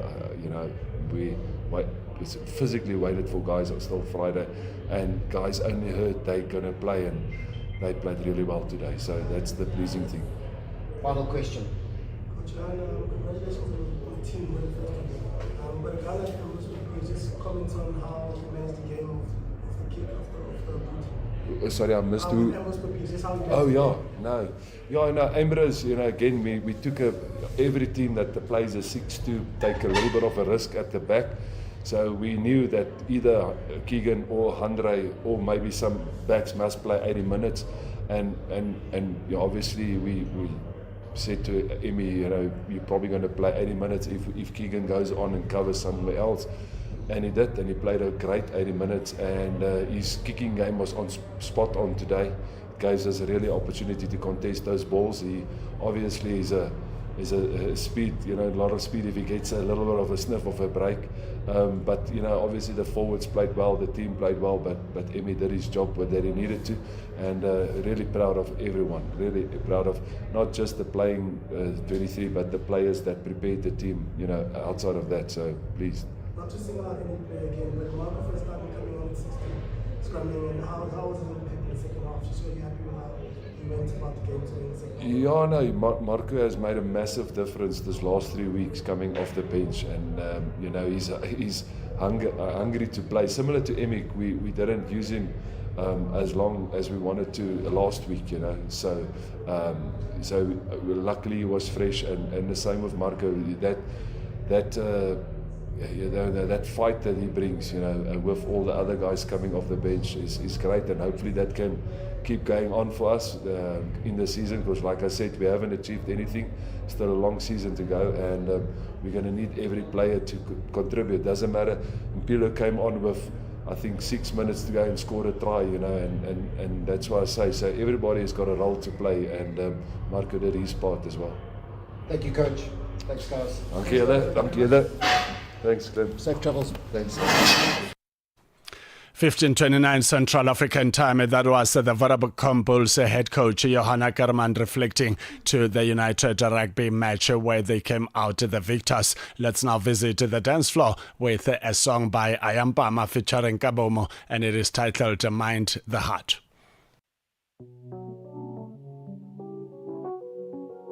Africa at Play. Beautifully, happily marrying sports and music.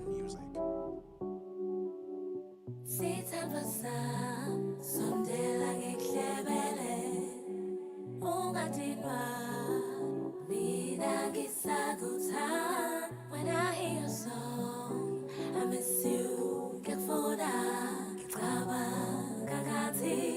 Just had to tell you. Happy.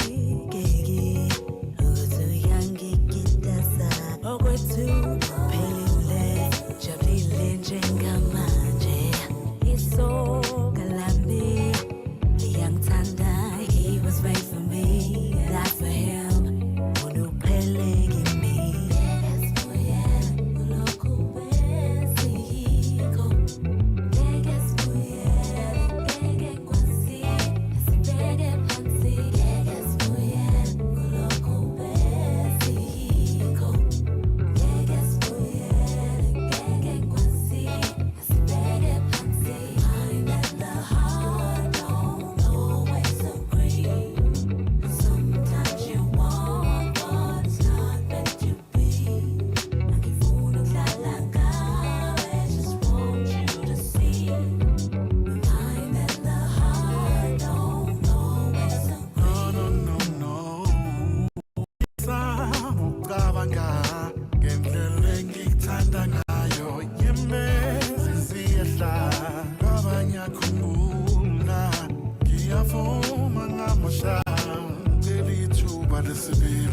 mina ngifela isono noma sengiphansi ngiphezulu ngizama ukuveza ikhono sengilahla indlela zami zakudala ngindoda engcono ngiziphathe kwe-gentleman ngicela indlebe ngikhwela umbono shono I figured that we are still a team we're still like figurines I'm scared of what it means revive a dying dream a trip to the Philippines vula mehlo sithanda sama ungathi lethu siphetho and the heart they don't agree sometimes you want but it's not meant to be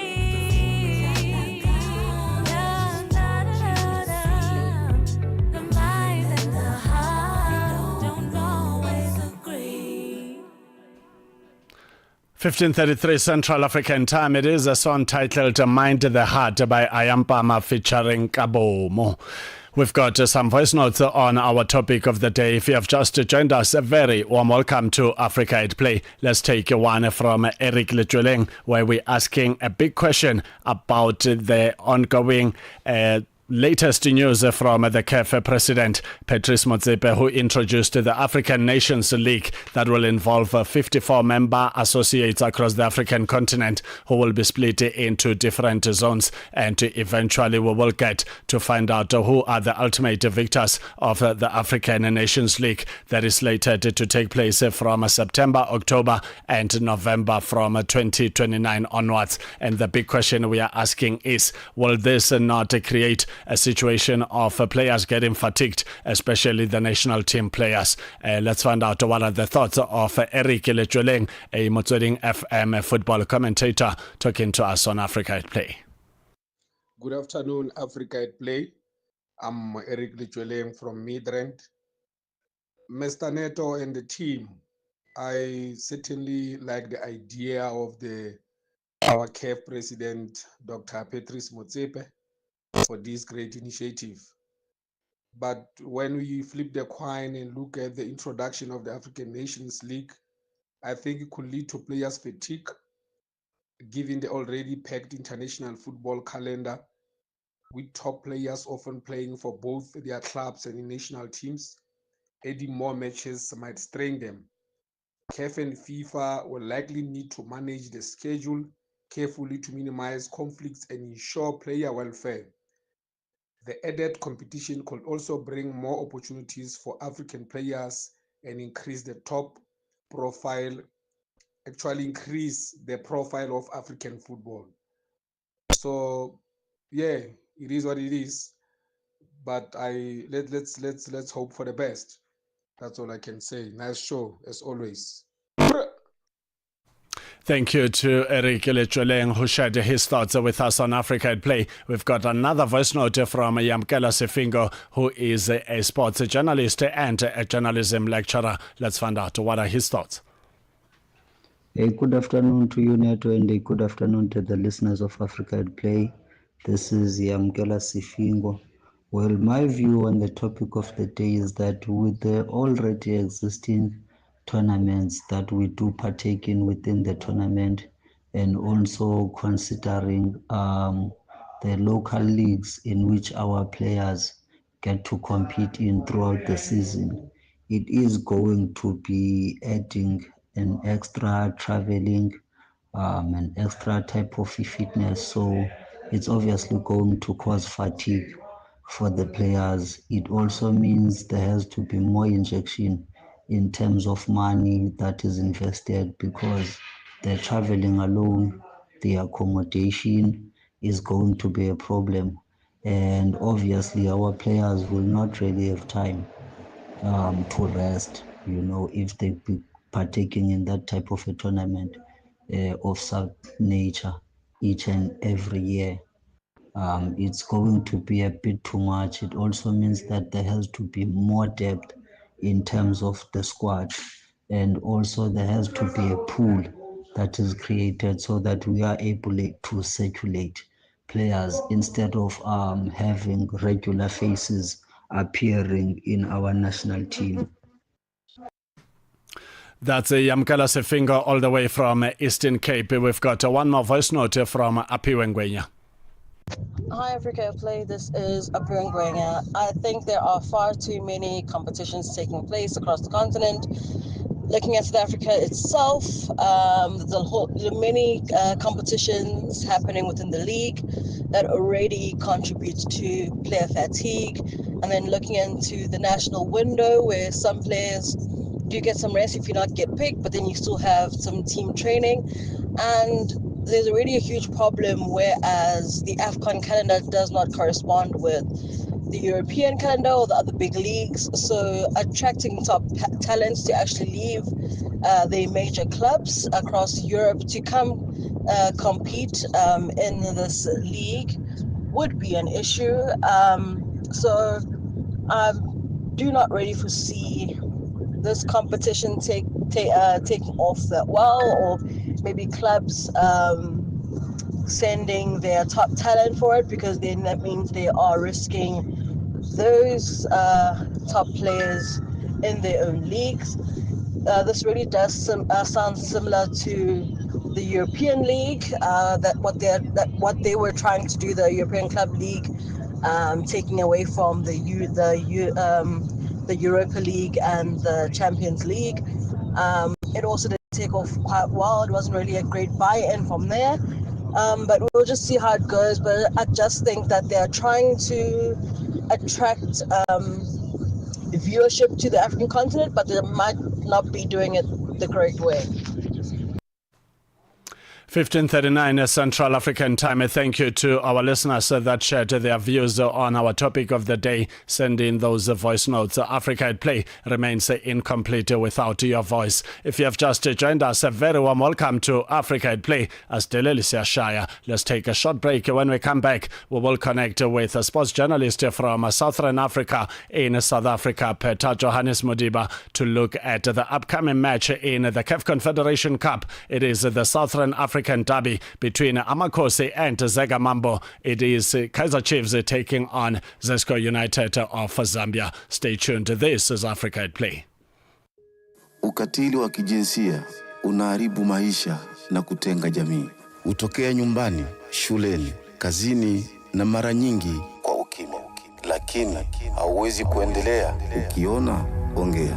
Ikiwa unaumia, funguka, kwa sababu kutofanya lolote sio chaguo. Sikiliza vituo vyote 19 vya redio kuanzia Jumatano ya tarehe 23 Julai kwenye mijadala, ushauri, tamthilia, maonyesho ya elimu na mahojiano na wataalamu, manusura, watunga sheria na nchi nzima iliyoathirika na ukatili wa kijinsia kwenye vituo vyako pendwa vya redio. Piga simu 0800-428-428 ili kuripoti unyanyasaji au kupata msaada. GBV, ikomeshwe na wewe. Ujumbe huu umeletwa kwenu na shirika la SABC. Across Africa, communities rise with the promise of clean water and clean sanitation.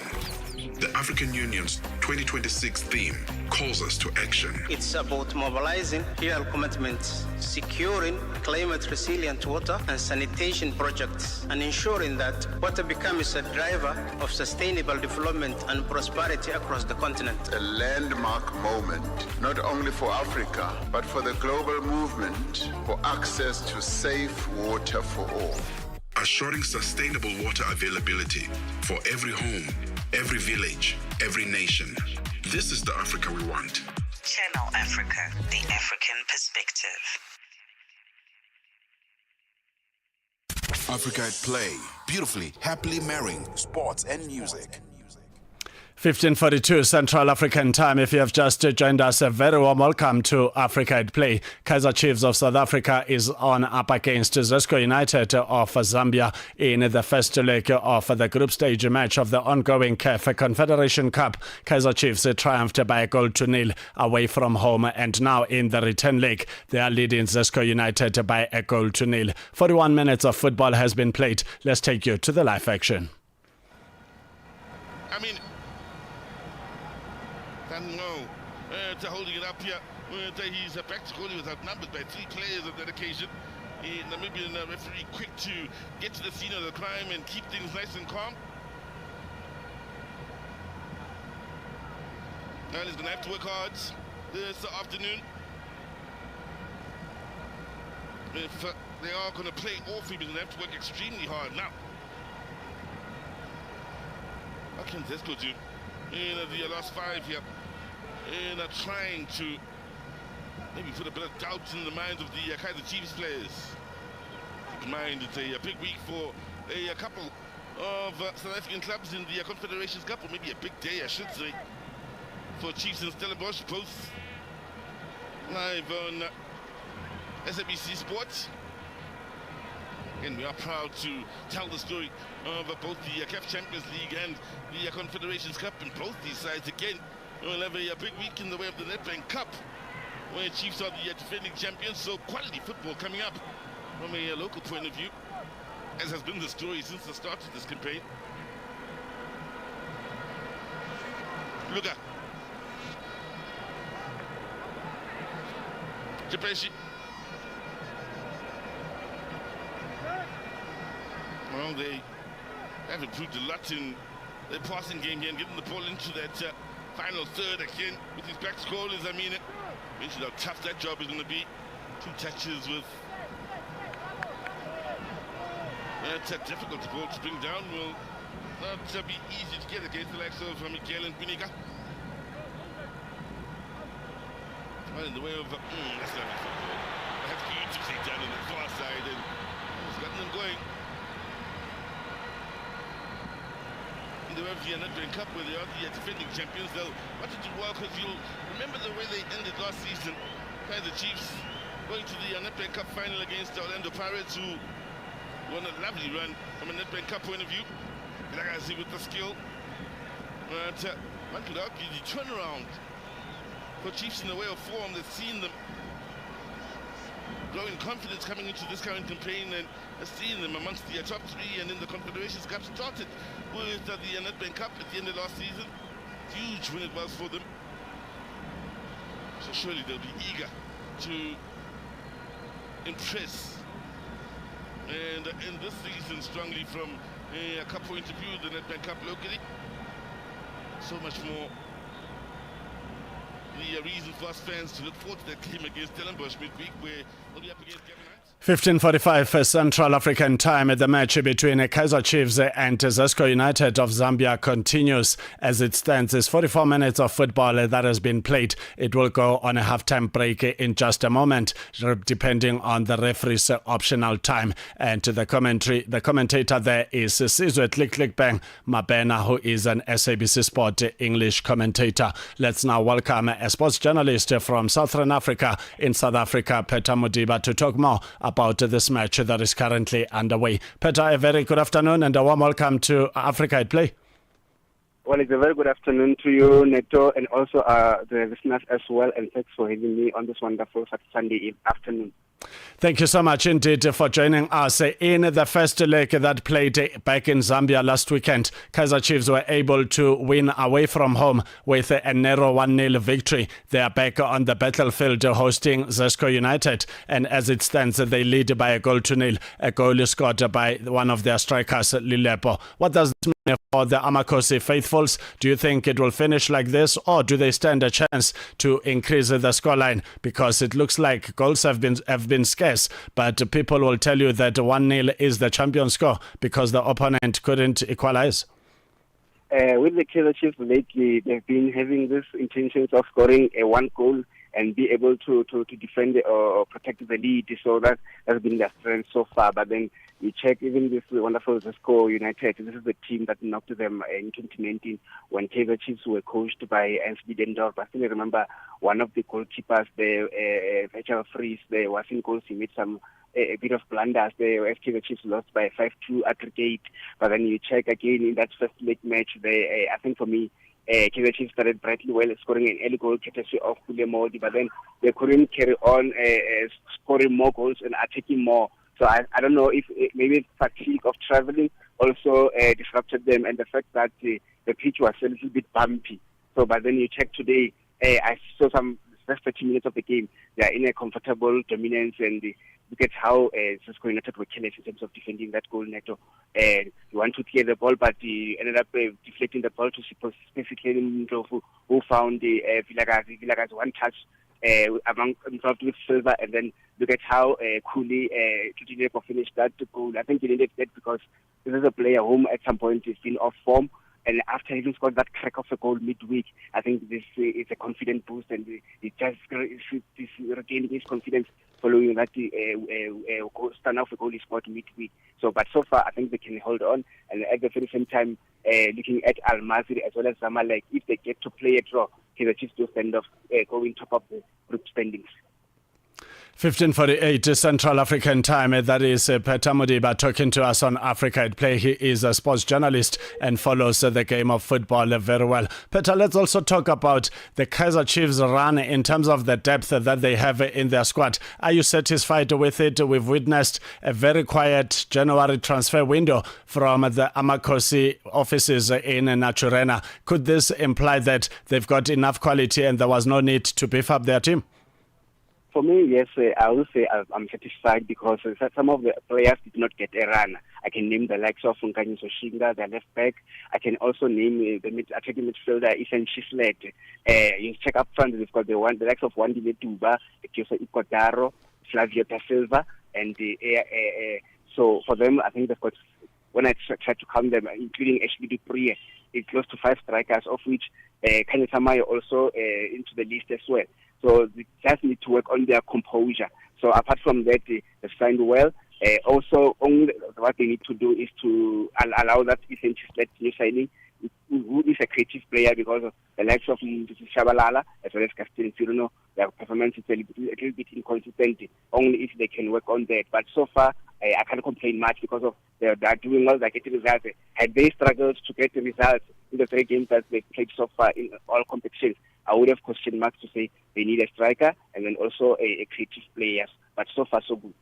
So far, so good. Those are the words of Peter Modiba, a sports journalist based in South Africa from Southern Africa. And this match is now on a halftime break with the Kaizer Chiefs leading by a goal by Tlodile Lepo. That was scored bright and early during the 14th minute. And that's the only goal separating the two giants, one from Zambia and one from South Africa. 15:50 Central African time. We take a short break. We will continue with our conversation with Peter Modiba shortly. Você é fluente em português? É apaixonado por rádio e quer trabalhar na África do Sul? Você tem documentos que o qualificam para trabalhar na África do Sul? Nesse caso, podemos ter uma oportunidade para você trabalhar no Canal África. Envie seu currículo e demonstração para Canal África at newsroom@channelafrica.co.za. Lembre-se, se você não receber alguma resposta nossa em 14 dias, isso significa que você não foi selecionado. Canal África, a perspectiva africana. From football fields to finish lines, Elliot Kipchoge storms into the history books. Neto Chemane brings you sports on Africa at Play. 15:51 Central African Time. If you have just joined us, a very warm welcome to Africa at Play. As Deleli Siashaya, we still have Peter Modiba, a sports journalist from Southern Africa in South Africa, on the line, talking all things the ongoing CAF Confederation Cup match. It is the Southern African derby between Kaizer Chiefs Amakhosi and Zesco United Zagamambo, all the way from Zambia. Kaizer Chiefs triumphed 1-0 away from home at the Levi Mwanawasa Stadium, and they are back at home. And they are currently leading by a goal scored by Tlodi Lilepo in the 14th minute of the match. Peter, thank you so much for staying on board. Looking at the table as it stands, if Kaizer Chiefs wins this match, they will be in a very good position after 3 matches that have been played. Al Masry are topping the group with 7 points, 2 wins and a draw, while Zamalek comes second with a win, 2 draws and no losses as yet. Kaizer Chiefs, they've won 1 and drawn 1 with 1 loss. And of course, this match, if they win, it means Kaizer Chiefs will jump over to 7 points, and the table will depend on other matches that are slated in this ongoing CAF Confederation Cup in this Group D. Let's talk about Kaizer Chiefs. Do you think they stand a chance to make it to the next round? Definitely they do stand a chance. If you can check Neto, I think if they can just change this mentality of scoring 1 goal, they score more goals, because goal difference will also play a key role come the conclusion of these matches. And you are playing Al Masry, whom you lost to them away in the first round, they're 2-1. So they are coming here in South Africa, if I'm not mistaken, at the New Peter Mokaba Stadium. You need to win these 2 matches and make sure that when you conclude your match against Zamalek, because Zamalek are always a tricky opposition. At least if you can get a draw, then definitely they will finish and qualify for the knockout stages. It's only a matter of them scoring goals and making sure that these 2 upcoming games, they win it effectively, so that come Zamalek match, it will be an away game. Definitely it will be tough, and Kaizer Chiefs can win that game as well, or play it for. But for me, a draw will do, because it's not going to be easy. We saw how they were just difficult when they came to the New Peter Mokaba Stadium, and Kaizer Chiefs at some point ended up relying from a goalkeeping error of Zamalek, where someone played whipping across, but the goalkeeper was able to handle, and they didn't create so many chances in that game. So this time around, they must just go all out, score as many goals as possible, win against Zesco with a comfortable scoreline, and then also next weekend against Al Masry, whom if we can look at Kaizer Chiefs well, and to realize that they've got this tendency of saying whenever they come from an intentional break, they don't win matches. But this time around, it seems as if they've corrected that mistake when they started against Golden Arrows winning by an odd goal to 0. Although it was a little bit controversial, as some of the fans were not happy with the goal, saying it's an offside, including Mangoba Mngeti of Golden Arrows as well. But so far, 2 wins and a draw will do for them to progress to the knockout stages. Peter, also in the CAF Confederation Cup from South Africa is Stellenbosch FC, who are currently underway against CR Belouizdad of Algeria, and they are trailing by a goal to 0. It looks like Stellies are in trouble. Do you think they'll bounce back?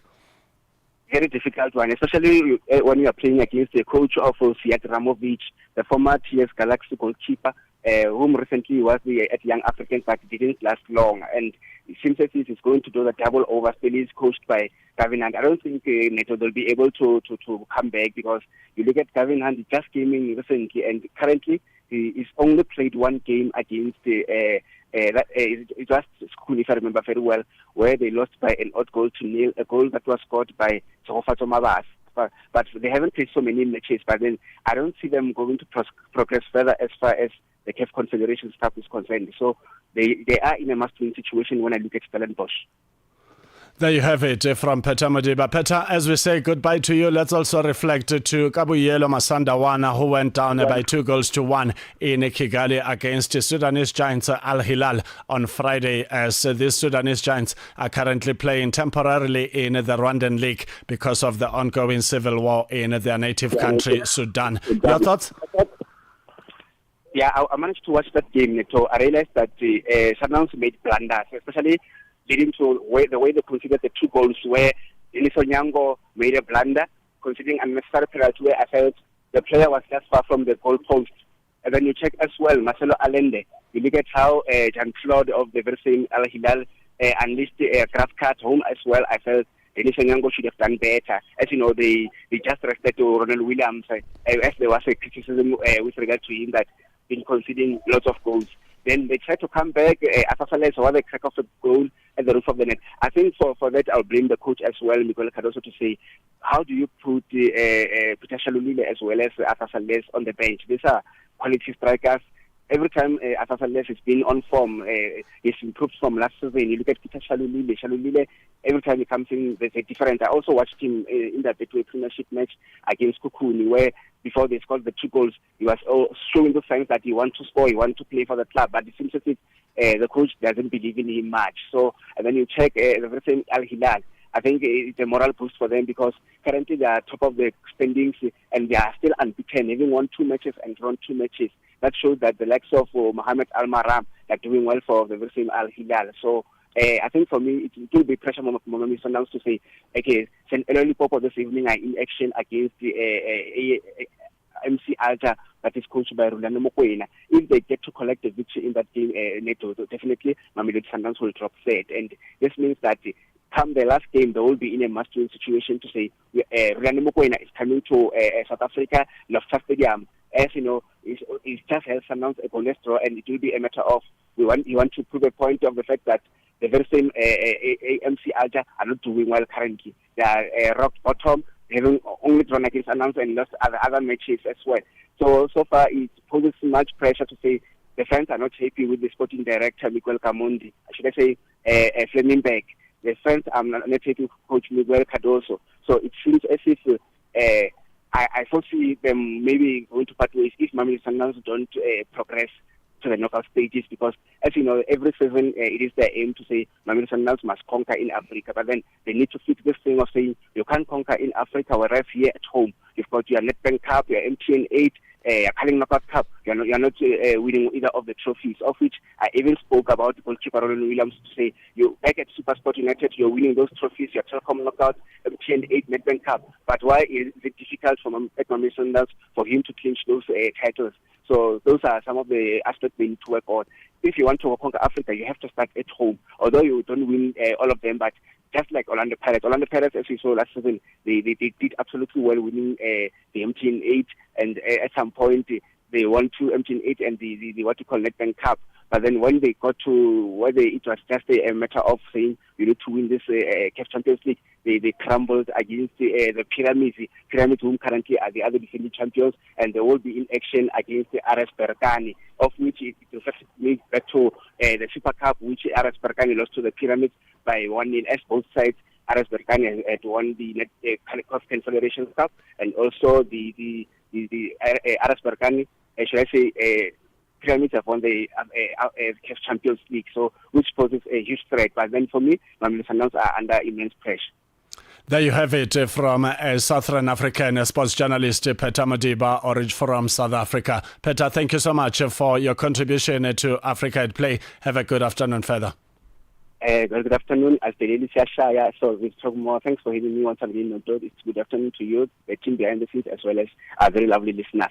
Thank you so much indeed. There you have it. As Delelisia Shaya, that's Peter Modiba, a sports journalist in South Africa, analyzing the ongoing CAF Champions League and Confederation Cup matches. Let's update you on the fixtures that are currently ongoing. It is a match between Simba Sports Club of Tanzania and Esperance de Tunis of Tunisia, and Simba Sports Club leading by 2-0 on a halftime break. In the CAF Confederation Cup, 90 minutes of football has been played. Maniema of Democratic Republic of Congo leading Wydad Athletic Club by 2-1, and this match can conclude any moment from now on. On a halftime break, Kaizer Chiefs of South Africa leading Zesco United of Zambia by 1-0. Another match on a halftime break, Otoho di Oyo of Congo Brazzaville is up against Singida Black Stars, still on a 0-0 draw, while another match is Stellenbosch FC also on a halftime break, trailing by 1-0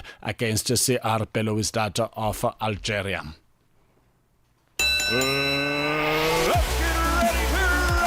Catch your latest scores and sports highlights.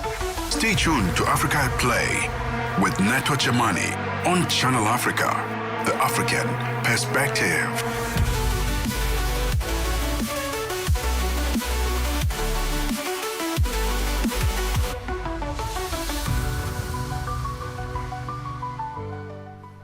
16:01 Central African Time. We've officially entered the third and final hour of Africa at Play on this Sunday edition of the show. In the second hour, we got to speak to Peter Modiba, who is a Southern African sports journalist on the ongoing CAF Champions League and CAF Confederation Cup matches.